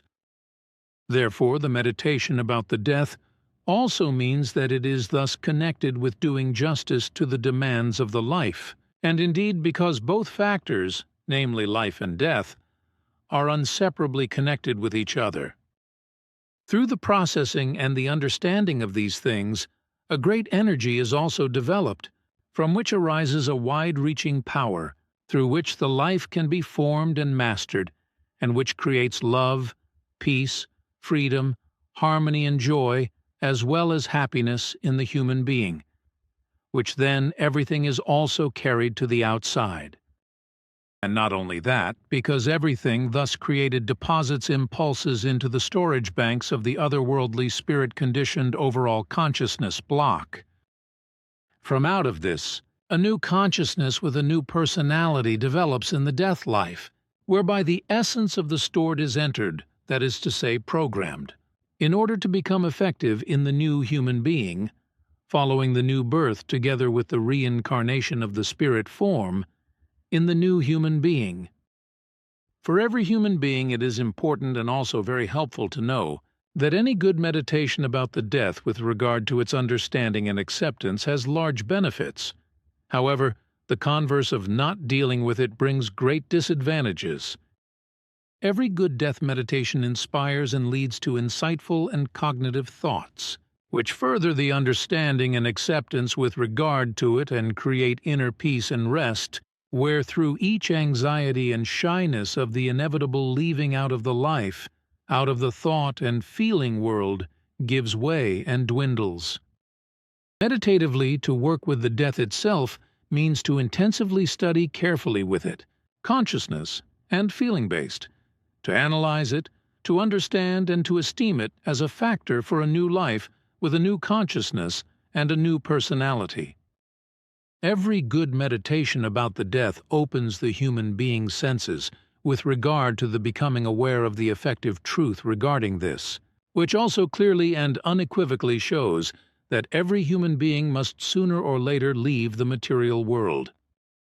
However, it also becomes clearly and consciously understood through a relevant meditation out of this, that already in the current life the human being must thoroughly deal with the death and its necessity, and must already concern themselves about this matter with regard to what extent knowledge, wisdom, love, peace, freedom, and harmony, as well as virtues, etc., the consciousness with his or her new personality should be developed in the next life. If the human is conscious of this through their death meditation, as well as through the learning and understanding, then this consciousness helps them now in the current life to turn, more than ever and increasingly meditative and thought-feeling based to the whole. A relevant meditation and thought-feeling activity is also very effective in the sense that the needs of the consciousness itself expand, and the desire to acquire more knowledge and wisdom, and indeed also with regard to the spiritual concerns and the creational natural laws and recommendations. Consequently, everything will also be thereon expanded and constantly continued further. Naturally, some problems and difficulties occur with all efforts of every kind and wise, which the human beings take upon themselves, but these must be logically overcome without exception. But even concerning this, the meditation about the death can be very helpful, and indeed especially when difficult things must be endured, which through any circumstance comes forth.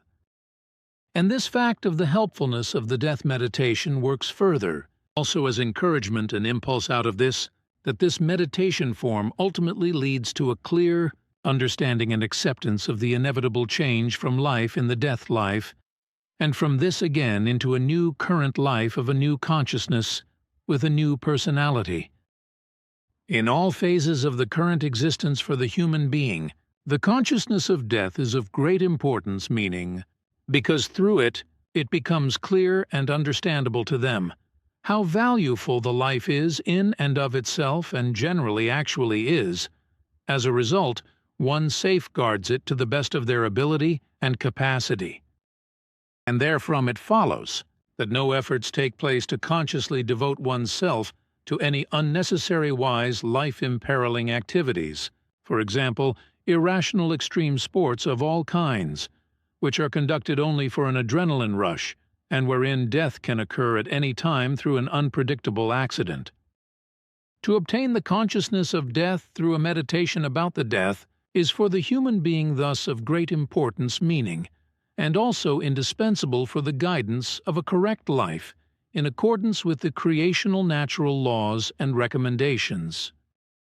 Human beings who dedicate themselves to learning the spiritual teaching, the teaching of the truth, teaching of the spirit, teaching of the life, do not care only about the concerns of the life, but also about the death, and also about what will happen after the death life, in a new material current life of a new consciousness and its new personality. When reasonably thinking about it, then all the irrationalities and deceptions of biased thoughts, feelings, actions and deeds, so far in the current life are eliminated, and that this can be fulfilled in the true sense of the evolution of consciousness and in accordance with the creational natural laws and recommendations. If the human being does not, however, act accordingly, and he or she also does not bethink on the death, then they create throughout their life, and with regard to their last hour, great disadvantages, because if they push away their thoughts and feelings of their death out of anxiety and shyness or for any other reasons, then they can also develop no real inclination with regard to the spiritual concerns. And if the death consciousness is missing, then the esteem, dignity, and the deference as well as the respect for the life are also absent. Therefore thoughts and feelings regarding these high values are completely feeble and are ineffective, because the human being's entire world of thoughts and feelings is predominantly only directed towards occupying themselves with the material things of the life. Countless human beings belong to religious, sectarian, or false philosophical beliefs, have taken vows and say their prayers each day, often several times, which as a rule are rattled off only thoughtlessly and feelinglessly. They, however, exercise no meditation about the death, and therefore also have no death consciousness, and suffer from anxiety and shyness before the inevitable passing away into the death life. For this reason, the believers of the kind mentioned behave anxiously and shyly towards the death like all other human beings, and flip out if they are befallen by unusual things, or when crises appear that put them in a disadvantageous position. In such situations, they become restless, suffering from anxiety for their lives, are jealous and furious at unusually strong others who have learned a death consciousness, are without anxiety and without shyness, and out of this can deal unweighted with all of it. Thus it is with the beliefs of the human beings, that if all goes well, is in order and sunshiny vanity, then the believers are satisfied, full of gladness and hope.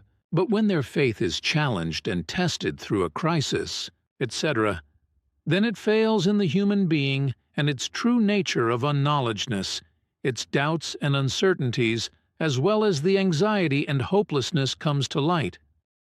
And this is a truth that proves itself every day with countless religion, sect, and false philosophy-believing human beings. The fact is, namely, that as a rule, they all mean the concerns of the material life much more than learning and following the creational natural laws and recommendations, which urge that all anxiety and shyness before the death is futile, and therefore a cognition and knowledge, as well as a death consciousness, should be worked out.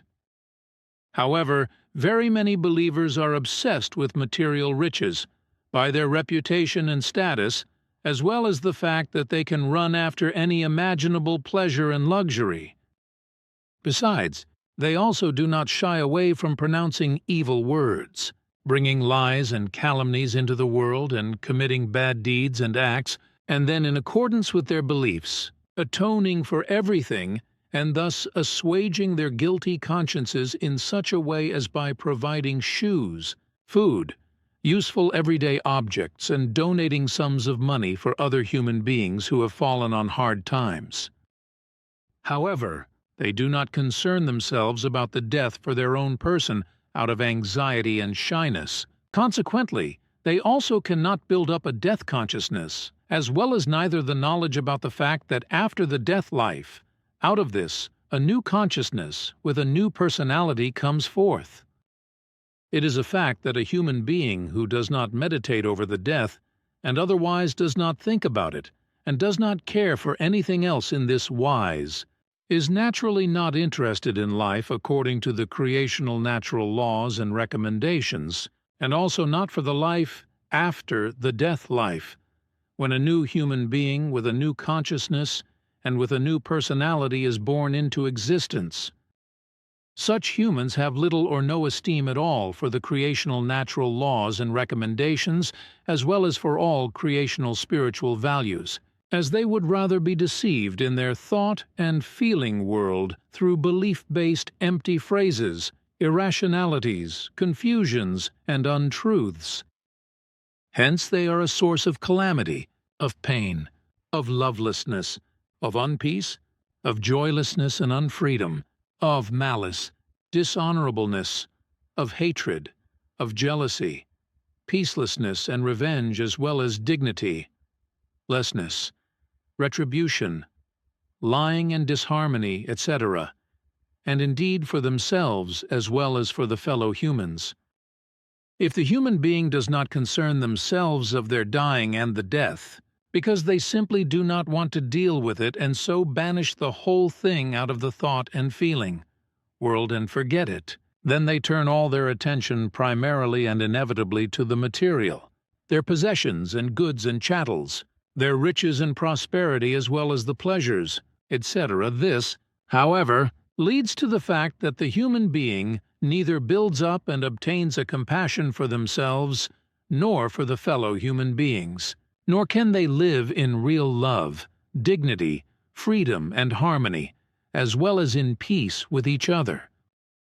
Their most important concerns are always only their own benefit and profit, their purely personal well-being, their need for money, luxury goods, pleasures, food, clothing and luxurious living, etc., while the true being human in the real and true sense, the humaneness and the willingness to help, as well as in general the venerability for the fellow human beings, sinks in the deepest abyss of indifference.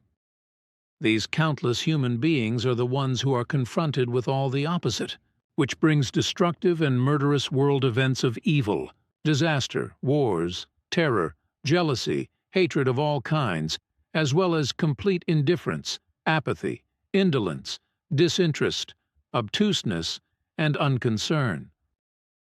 As a rule, their whole reaction consists only therein, in giving a few words from themselves of a seeming regret, and to make donations of money and goods to soothe their consciences, with which their responsibility is then fulfilled.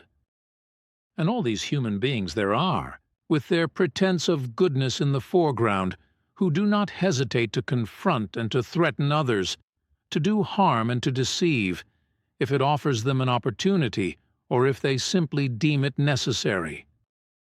But also in them, whose characteristic feature comes forth that they consider themselves, with regard to their thoughts, feelings, actions, and deeds, as valueful, as well as extremely capable, competent, life-affirming, and brilliant human beings.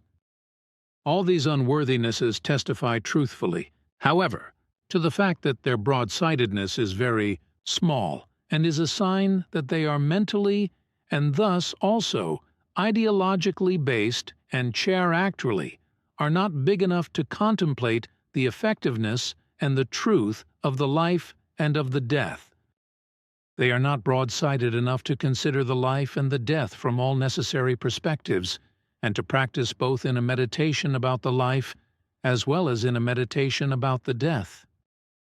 This is why they cannot understand and do not accept that it is not the end of the life with the dying and the death, but rather that after the death life, in the otherworldly overall consciousness block come still many new lives, always with a new consciousness and a new personality. Though these new lives are and remain hidden to the human being in the current existence, and they also cannot make any clear ideas about them, nevertheless, they are still a reality and occur through the rebirth of the spirit form, together with the birth of a new consciousness and its new personality. But in order to understand this, it is necessary to look closely at the teaching of the truth, teaching of the Spirit, teaching of the life, that is to say, to deal with the spiritual teaching and to learn and to practice the meditation about the death as well as other valuable forms of meditation throughout one's life. Only the thereout resulting forms of recognition and experience as well as the knowledge and the wisdom lead to the understanding of all those things proceeding out of the creational natural laws and recommendations, and which contribute to a life rightly led and a death confronted with dignity, and it is accepted in cognition of this fact that it is an unavoidable stopover from a current life to another and new life.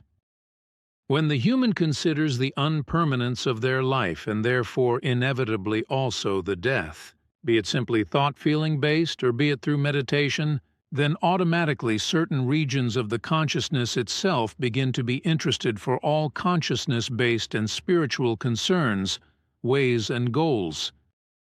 With many a human being, the interest for this is also then awakened, when they stand before the corpse of a loved one or other human being, and they become contemplative.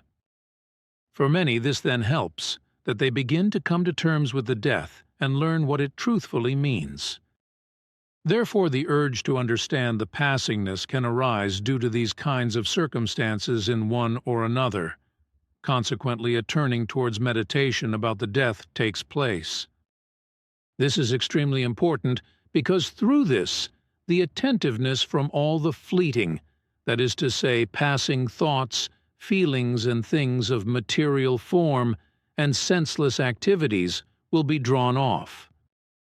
This why it is important to strive to develop a deep-reaching certainty with regard to the fact that your own present material body and the consciousness block each have very great potential, which must be used rationally, and which is not something to be squandered in any way. Also, the time should not play a role with their use, but rather be understood that every second is extremely valuable with regard to the use of their potentials. If, however, only the essentials are pulled out of the potentials, then everything is only wasted and brings forth such an effect in the consciousness as if it would be supplied a dangerous poison. Therefore, the physical and consciousness-based potentials must be used in the best wise, so that they bring forth the best values as well as the understanding and acceptance of the same. So that all this can be, however, space must be taken from the worldly, such that no sadness arises when being deprived of something material. Quite the contrary remorse should be felt if the meditation about the death as well as the thoughts and feelings thereof are neglected, and hence very valuable moments of the life are wasted. OM German language book, OM Canaan 49.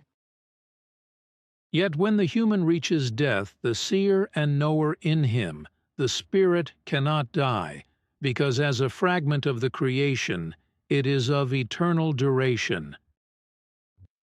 Everything that the human inherits, everything that he brings with him through the billion-fold existence of the past, everything that he enjoyed, knew, read, learnt, or experienced in this or in past lives, lies concealed in his unconsciousness.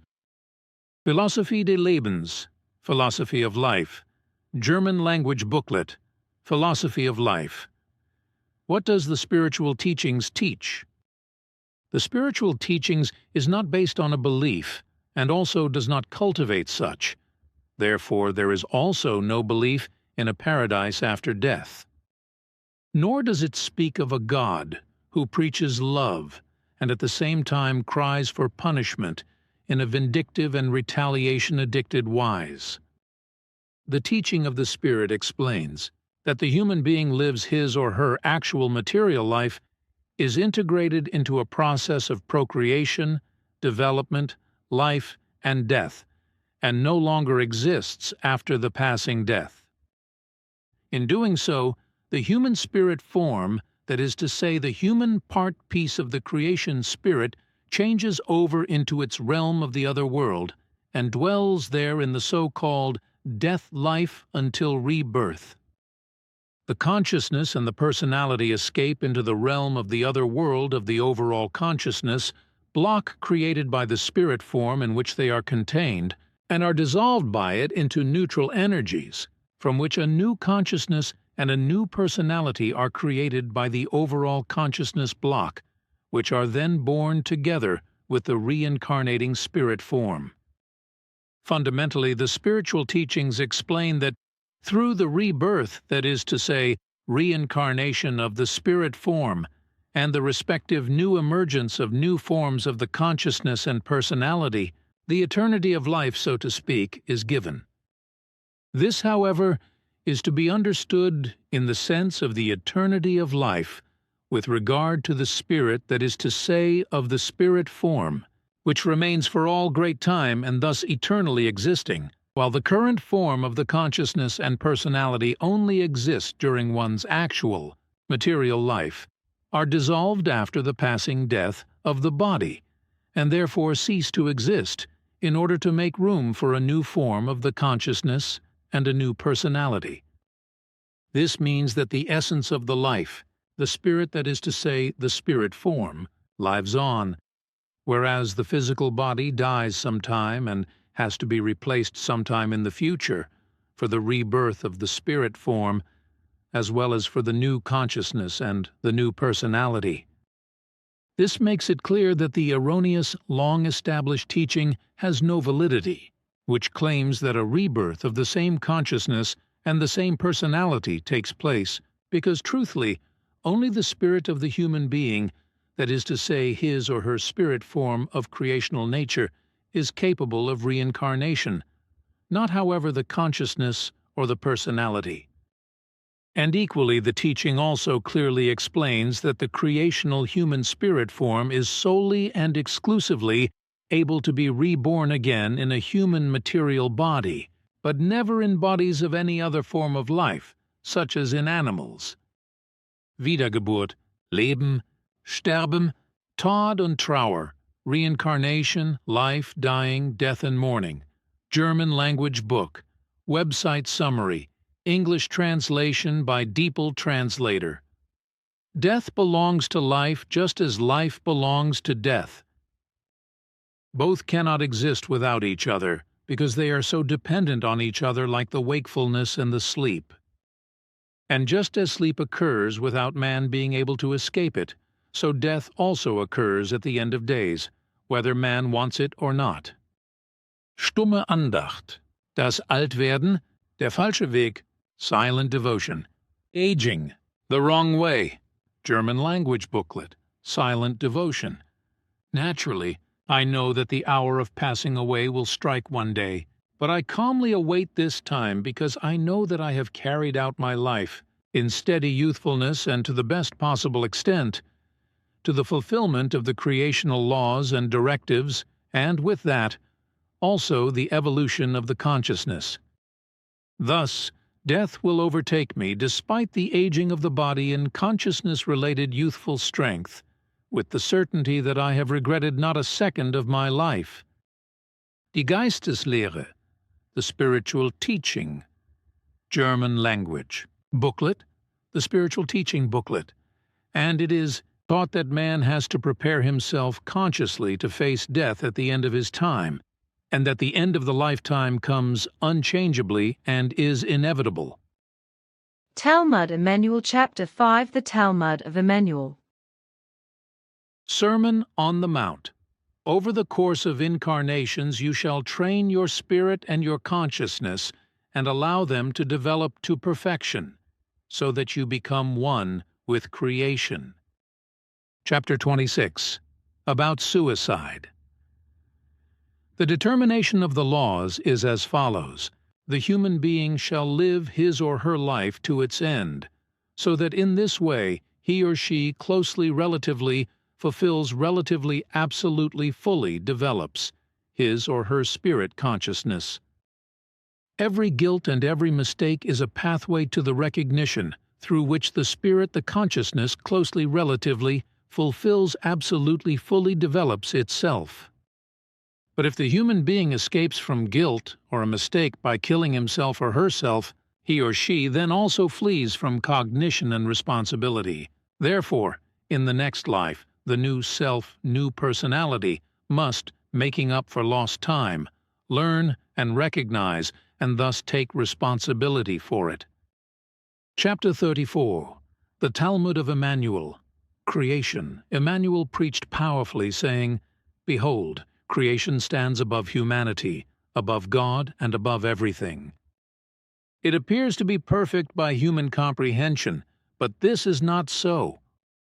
Since creation is spirit and thus lives, even it must forever perfect itself. But since it is one within itself, it can perfect itself by way of its own creations, through the generation of new spirit forms that dwell within humans, give them life, and evolve towards perfection through their learning. The newly generated spirit is part of creation itself. However, it is unknowing down to the smallest iota. When a new spirit is created which is still unknowing in every way, it lives in a human body and begins to learn. Persons may consider the unknowing spirit as stupid and say that the individual is confused.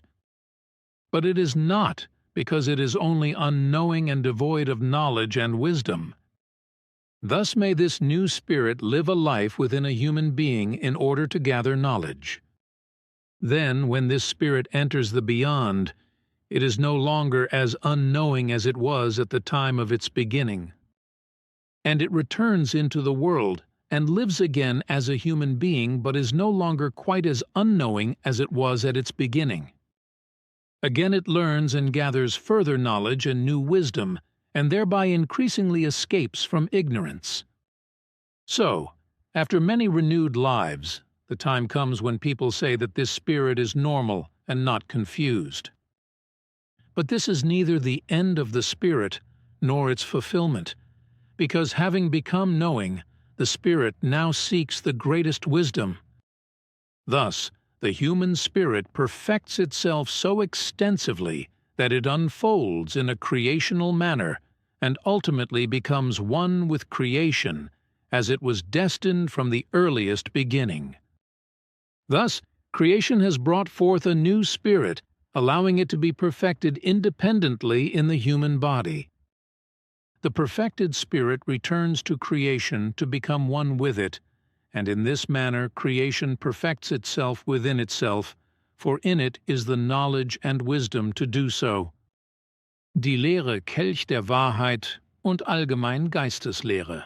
The teaching, Goblet of the Truth, and spiritual teaching in general. German language booklet, the teaching percent 122 Goblet of the Truth percent 22, and D. Spiritual teaching in general.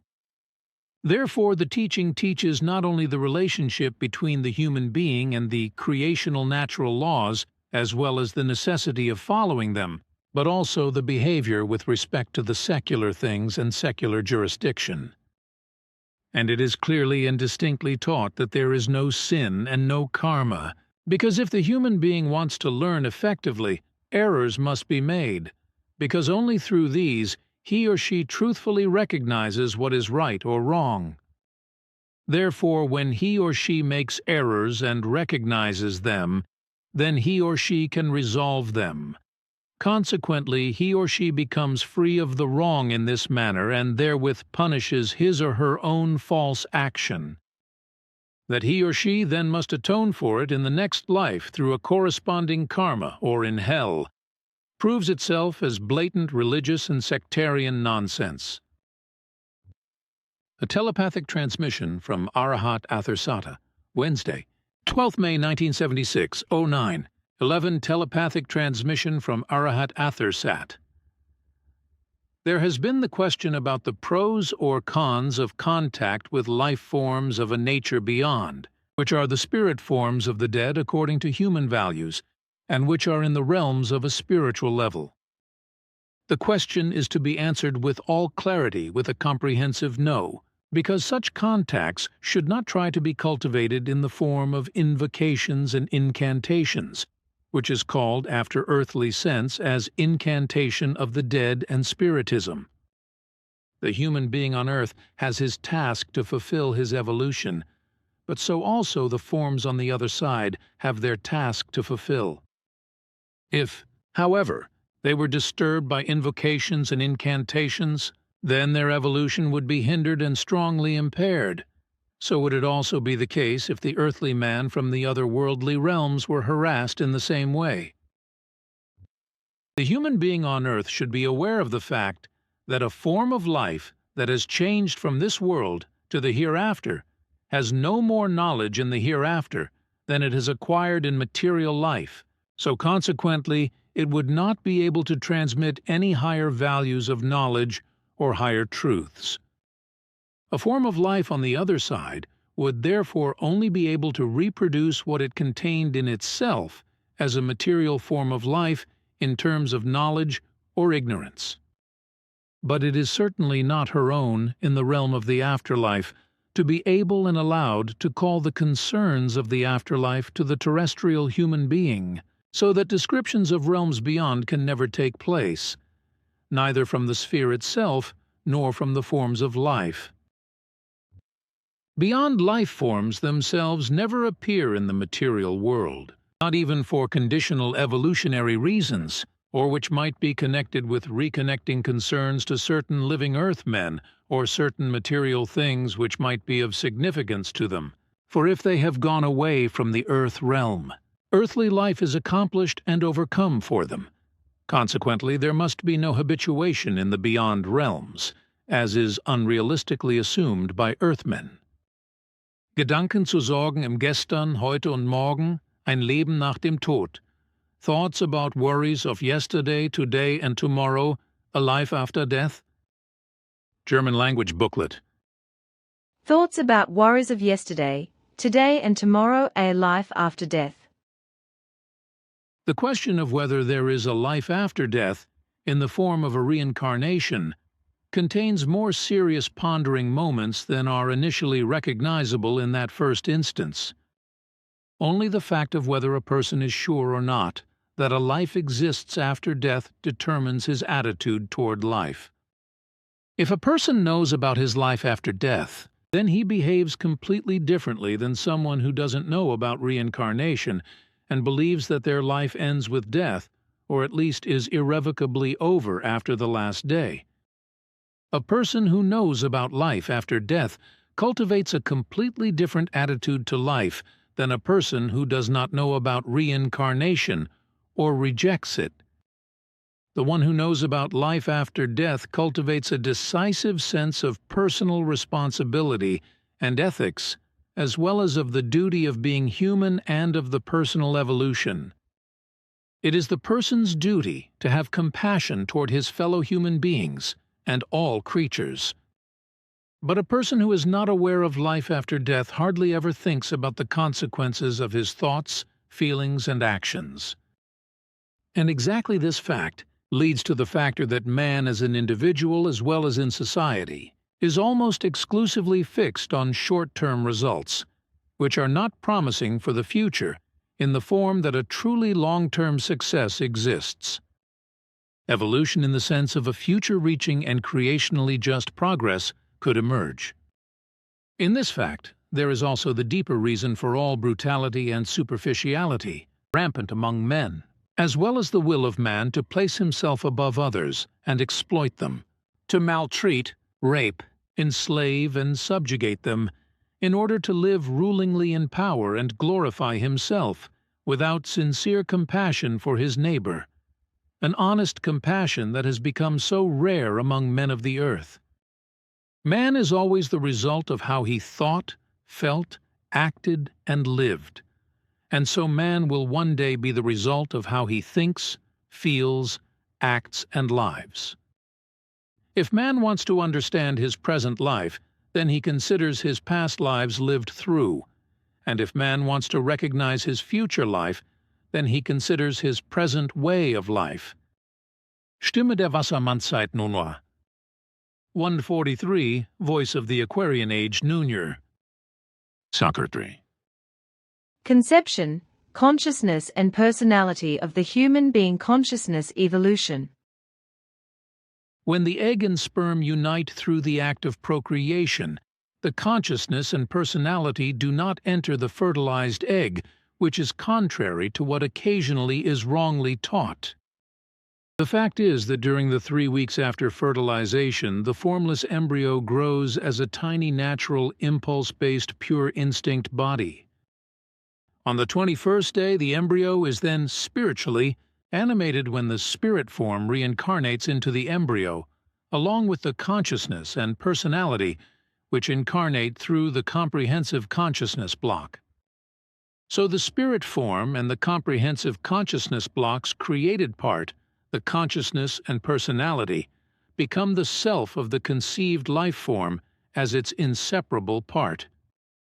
If the reincarnation of the spirit form, as well as the incarnation of the new consciousness and personality into the embryo has taken place, then the embryo is transformed from a pulsing, natural, instinct-based state of life into a conscious living process. This means that the embryo no longer exists, but from now on, the fetus whose tiny heart then starts to beat and to work. So the conscious life of the consciousness begins which exists in the fetus, and in this form develops into a human being.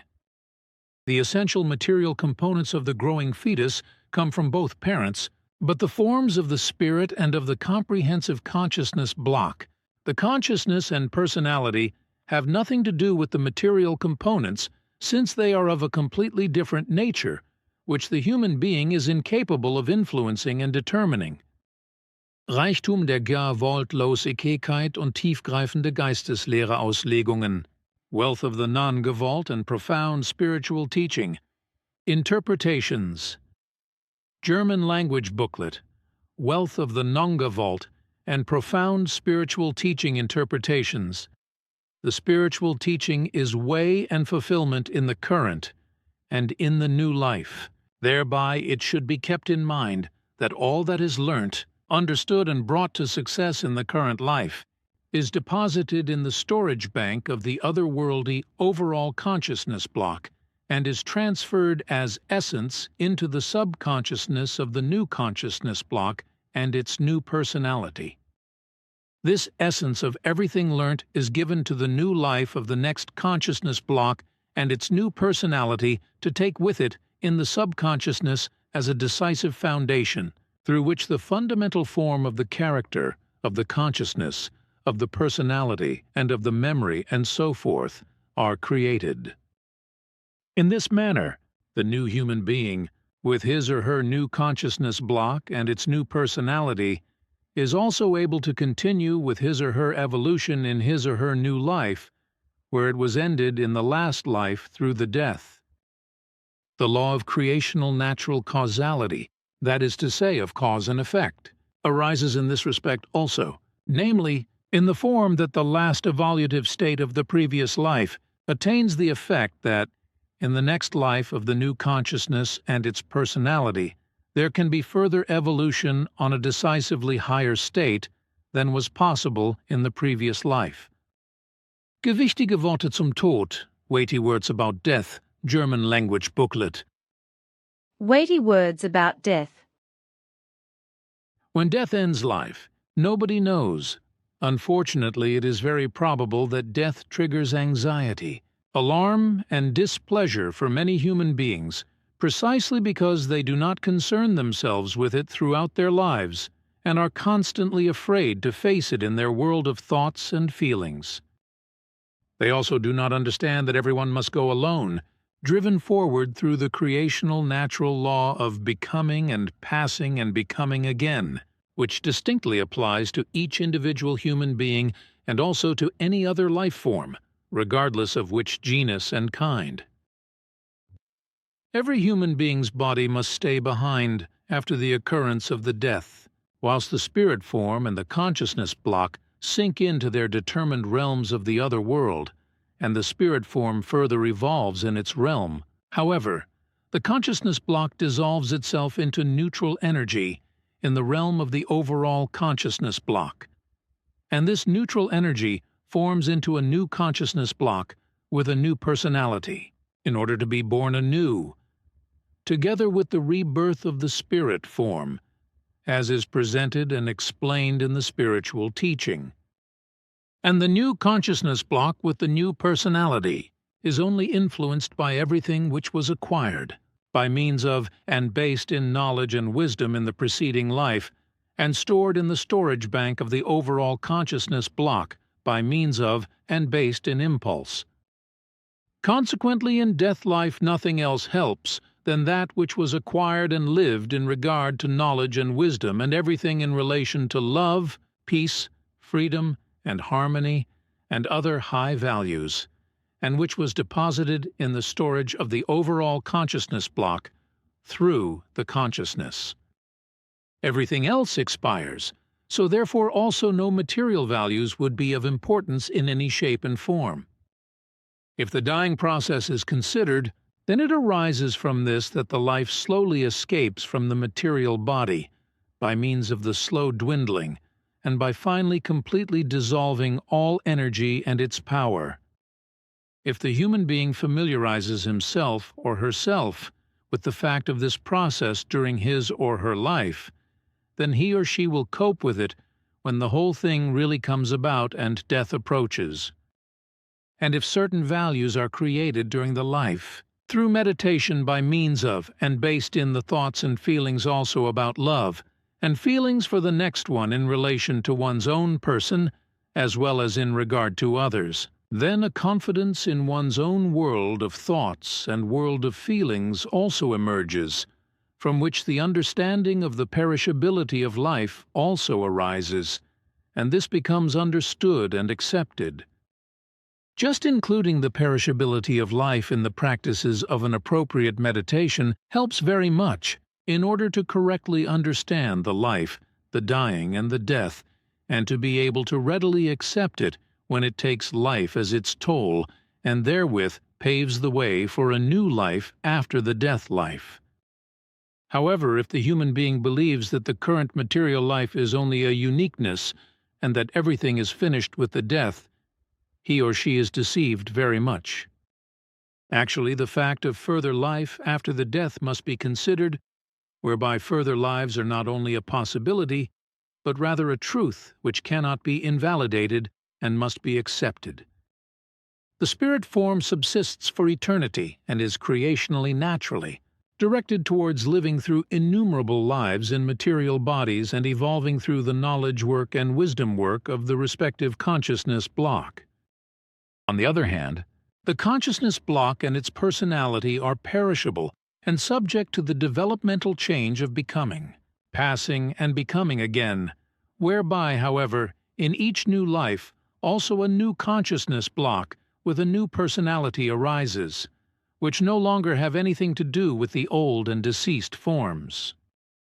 Learning to accept and understand this truth through meditation helps each human being very much, but it shall deter no one from also calling upon the assistance of fellow human beings, relatives, friends and acquaintances, etc., in good and in difficult times and talking about everything. Either way, the death for each individual human being remains a factor of the unknown, namely also when he or she has thoughts and feelings about it, processes, understands and accepts everything about it, and is also clear that it must be faced completely alone and accepted. However, ultimately it must also be understood and accepted that at the end of the lifetime only that which has been learnt in the life in regard to knowledge and wisdom, as well as in regard to love, peace, harmony, and all other high values can assist each human being. Nothing can escape death, hence it must be pondered, and it also must be understood the certainty of death is absolute, and this is a fact which the human being must come to grips with, be it sooner or later. It is good if this already occurs early in life and time and again throughout, because no one knows when the time comes for one, that one must exit the current life. As old as the world and the entire universe have become, still no creature and absolutely nothing which would be immortal and imperishable can be pointed out. It is in the nature of all matter and all existence in general that everything is perishable, even the creation universal consciousness, which passes again after 311 and 40,000 years, rests in a slumber and developmentally changes itself into a new creation form. Even the sleep and the death of the human being and all creatures in general are to be equated to such a slumber. Through the sleep in the current life, new energies and new powers resulting from them are collected, whereas through the death, the spirit form changes over into its realm of the other world and further evolves. This happens whilst the consciousness block is integrated by the otherworldly overall consciousness block created by the spirit form and is converted into pure neutral energy, from which a new consciousness block with a new personality is created and is born into a new human body, together with the rebirth of the spirit form on the 21st day after the conception. All this anxiety about the dying and the inevitable death can be faced, however, with good, healthy, and relevant thoughts and feelings, if the human being profoundly comes to grips with it over and over again by means of and based in the thoughts and feelings, as early as in youth and in the ensuing adulthood.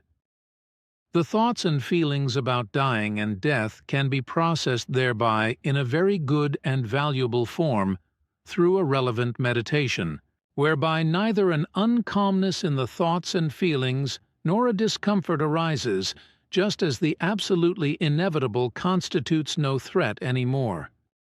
The whole of the world of the thoughts and the feelings adjusts itself to that, and everything is understood as an inevitable necessity of the fact that, through death, new life arises.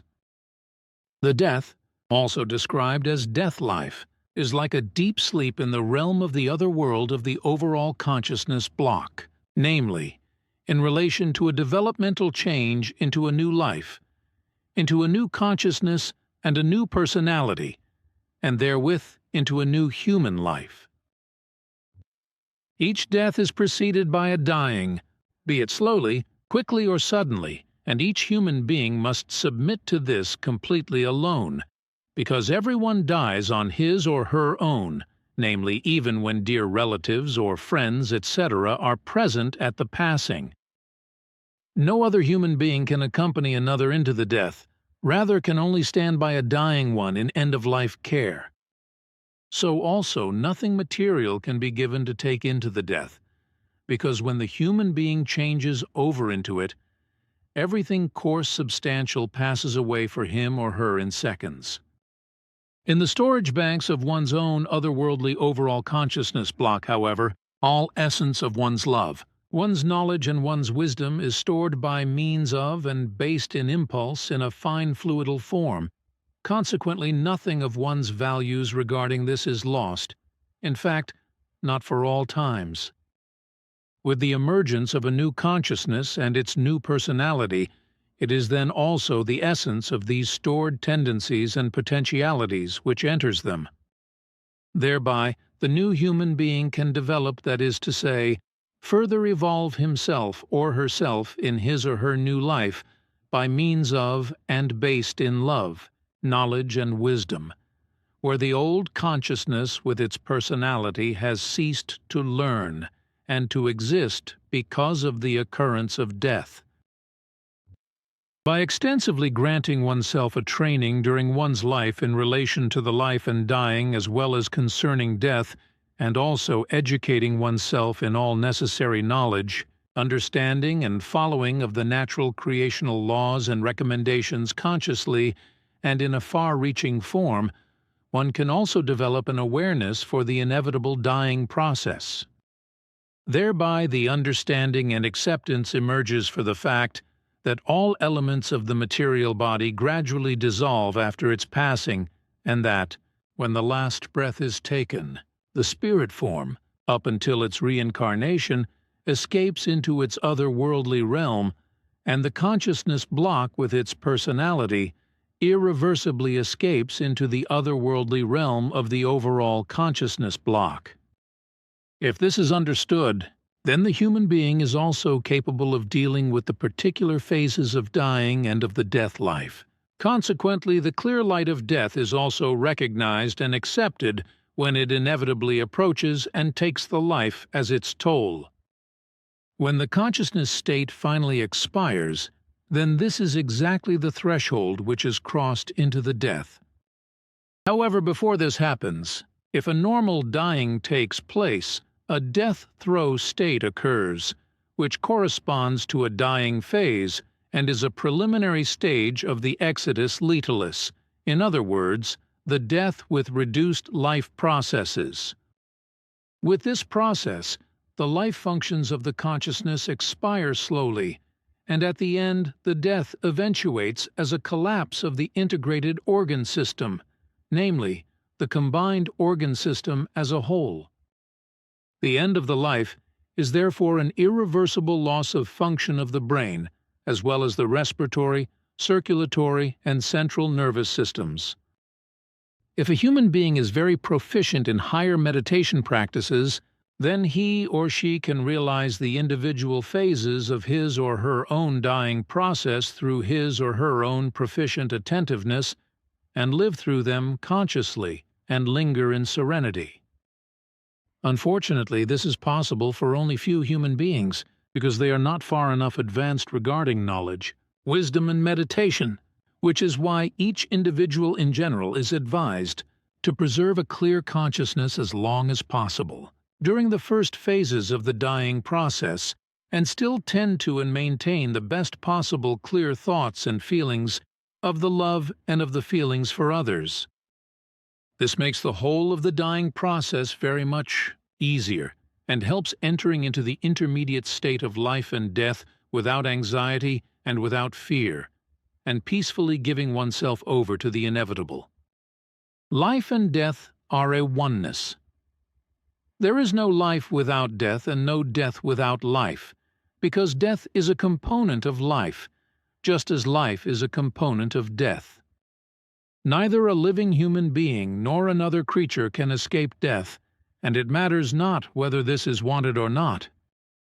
Death enters into life, just as life enters into death, namely in the so-called death life, in which the spirit form leaving the body into its realm of the other world prepares itself for its next reincarnation, that is to say, rebirth.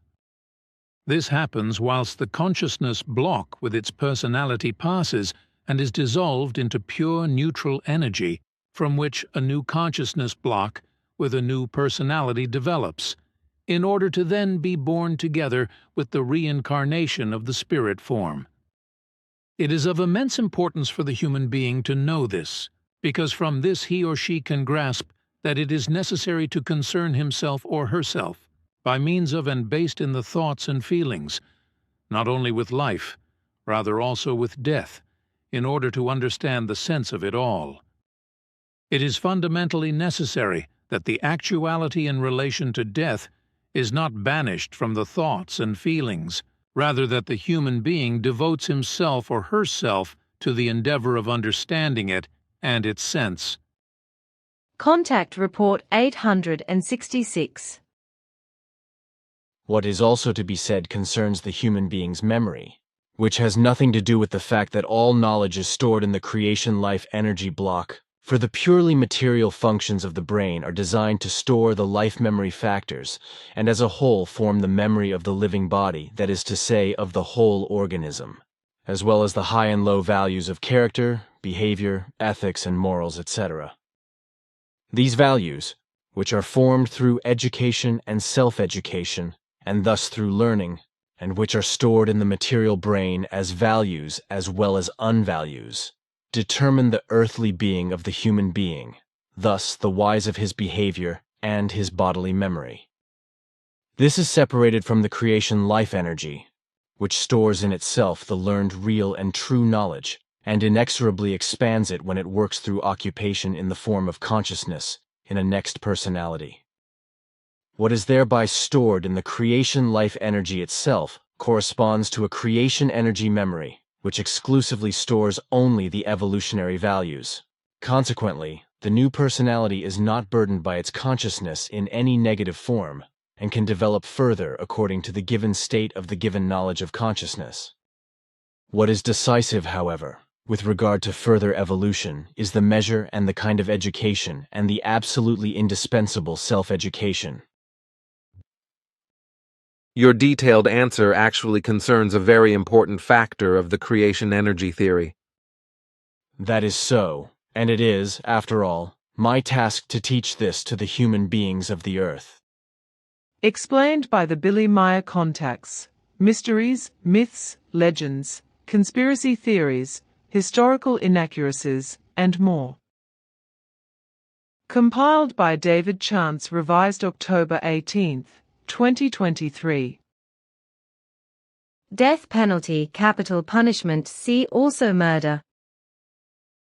Contact Report 031. Elimination in a rational and truly humane form never means the infliction but a measure in the form of banishment for a fixed term or for life, depending on the gravity of the crime, and so on. Elimination in the total sense of the word does not mean destruction, annihilation, killing, eradication, etc., as is unfortunately often understood by Earth humans, because the value of the word, coming from the Latin language, means that something is put over a threshold or that something is removed. It means that something is removed from a smaller or larger complex because it brings harm or because it is insufficient, faulty or superfluous. Consequently, it must be eliminated, sidelined or moved to another place, etc., so that it can be treated separately and, if possible, changed or transformed into what is correct. Earth humans also see it this manner, as can be seen from their dictionaries and language books, although in the end they still consider eliminating any human beings, which unfortunately extends in this respect to the death penalty and its application. But that is not in the actual sense of the term value. The laws of nature seem very harsh and inhuman to the still ignorant Earth human being. But they are absolutely perfect and logical in their nature and never need revision.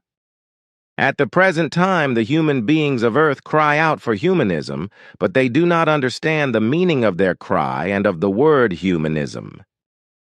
He or she believes that if they create or preserve the punishment of death, they are thereby doing a good work and showing themselves as humane. But this is by no means so. For by inflicting the penalty of actual total elimination, they become indifferent, unhumane, and commit a crime against the laws of the creation, against themselves, against the guilty, and against their whole environment. And this, because they do not replace the penalty of death by banishment, and do not grant the fallible the possibility of error recognition and its correction, as well as of conscious evolution. The death penalty of degenerate human life forms on Earth is still often considered the only lawful manner to protect the healthy and good life forms and to satisfy human laws. But this is wrong and totally contrary to the law of creation. But whoever sees it differently is either religiously biased or otherwise misguided. Earth humans of the present time would very well be able to apply the natural laws of elimination in the form of an expedient and time-appropriate, as well as evolution-promoting and error-inhibiting banishment for degenerated human life forms in the form of humane humanity, if they finally became aware of their reason and intellect and were willing to think. But bestiality still prevails in Earth humans, and his or her humanism is only an evil false show. Outwardly and in public, he or she cries out for humanity, but in his or her innermost being, they are still barbarous and very immature.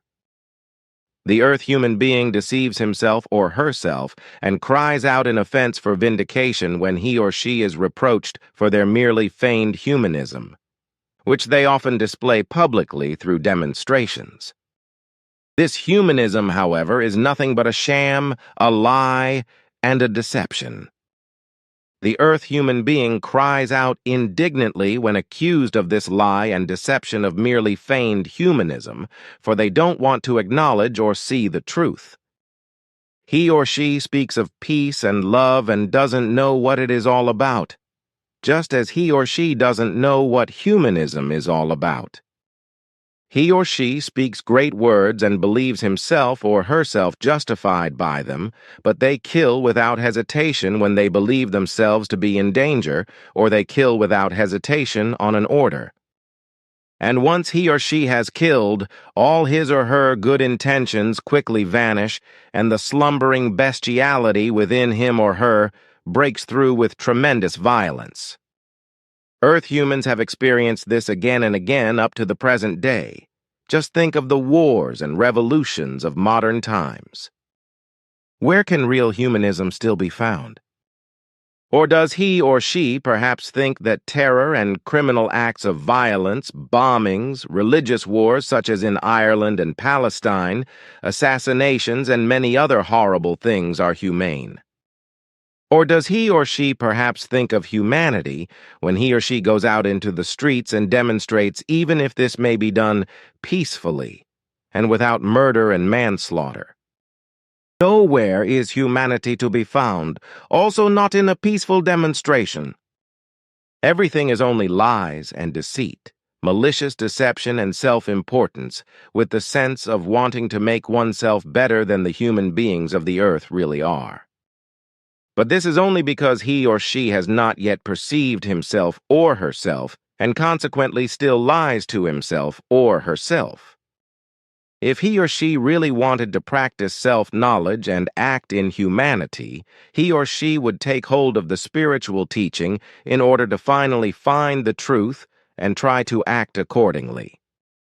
The consequence of this would be that the peoples would depose their governments and replace them with spiritual leaders.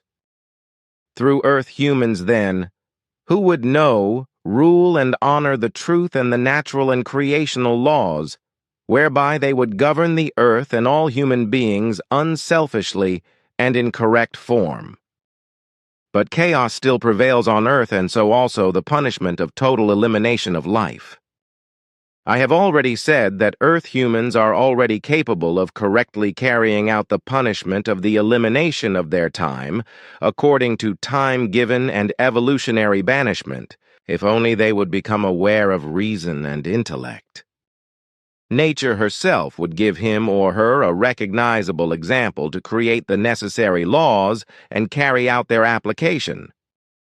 On your earth, too, there are various places where degenerate animals are forced into seclusion, into an isolation where they can no longer indulge in their degeneracy. So where this is possible, nature acts accordingly in order not to have to kill.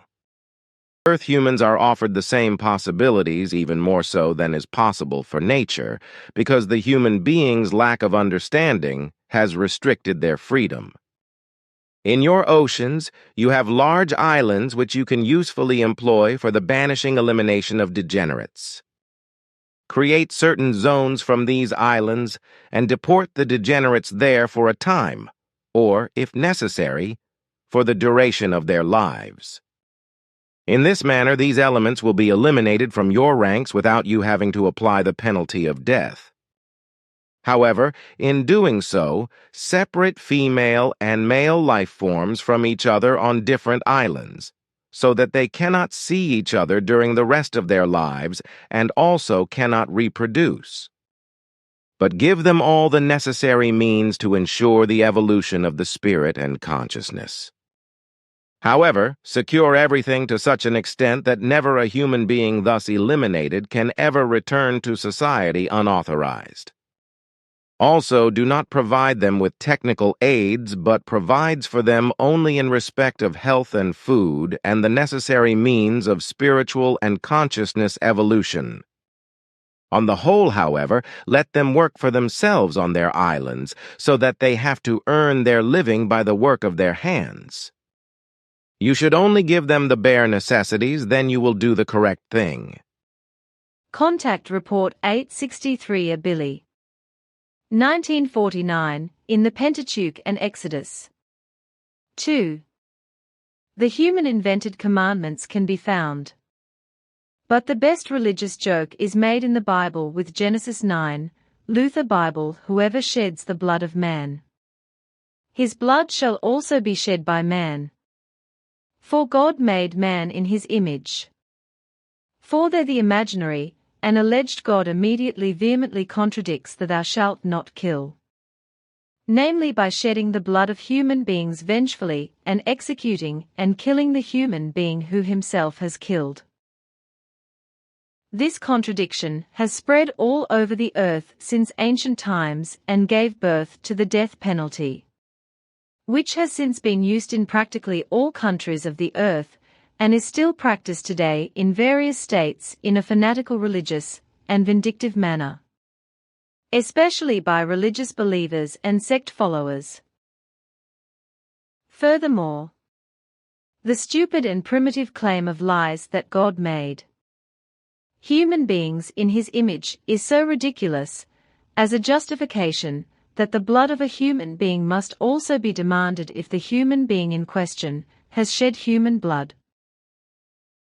A death penalty cannot be justified in a more primitive and lowly intelligent manner than that an imaginary God created human beings in his image. And this is a reason for killing, that is to say, murdering them. Contact Report 866. The great mass of earthly humanity is so wickedly inclined in its deepest character that it is brutally uncontrolled in its self-preservation behavior to kill immediately as soon as a situation arises that requires self-defense.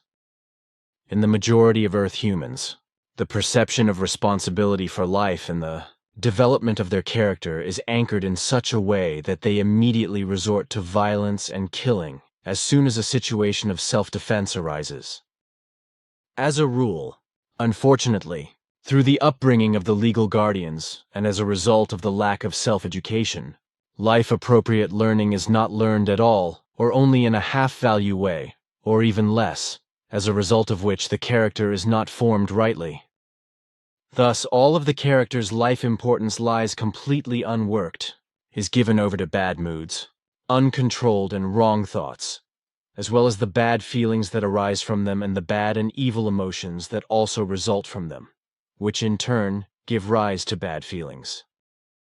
This also means that we do not learn to honor and protect foreign life in the correct way, but only our own, and that through thoughtless and conscienceless killing and murder.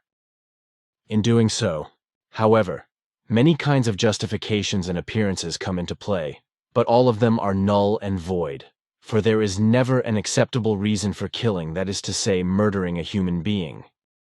Thus, all killing-murdering methods fall away, be it the death penalty, killing and murdering in wars, killing and murdering in the heat of the moment, out of advantage, desire for wealth, jealousy, lust, fear or joy, as well as out of self, defense, revenge, retaliation or pity, etc., etc.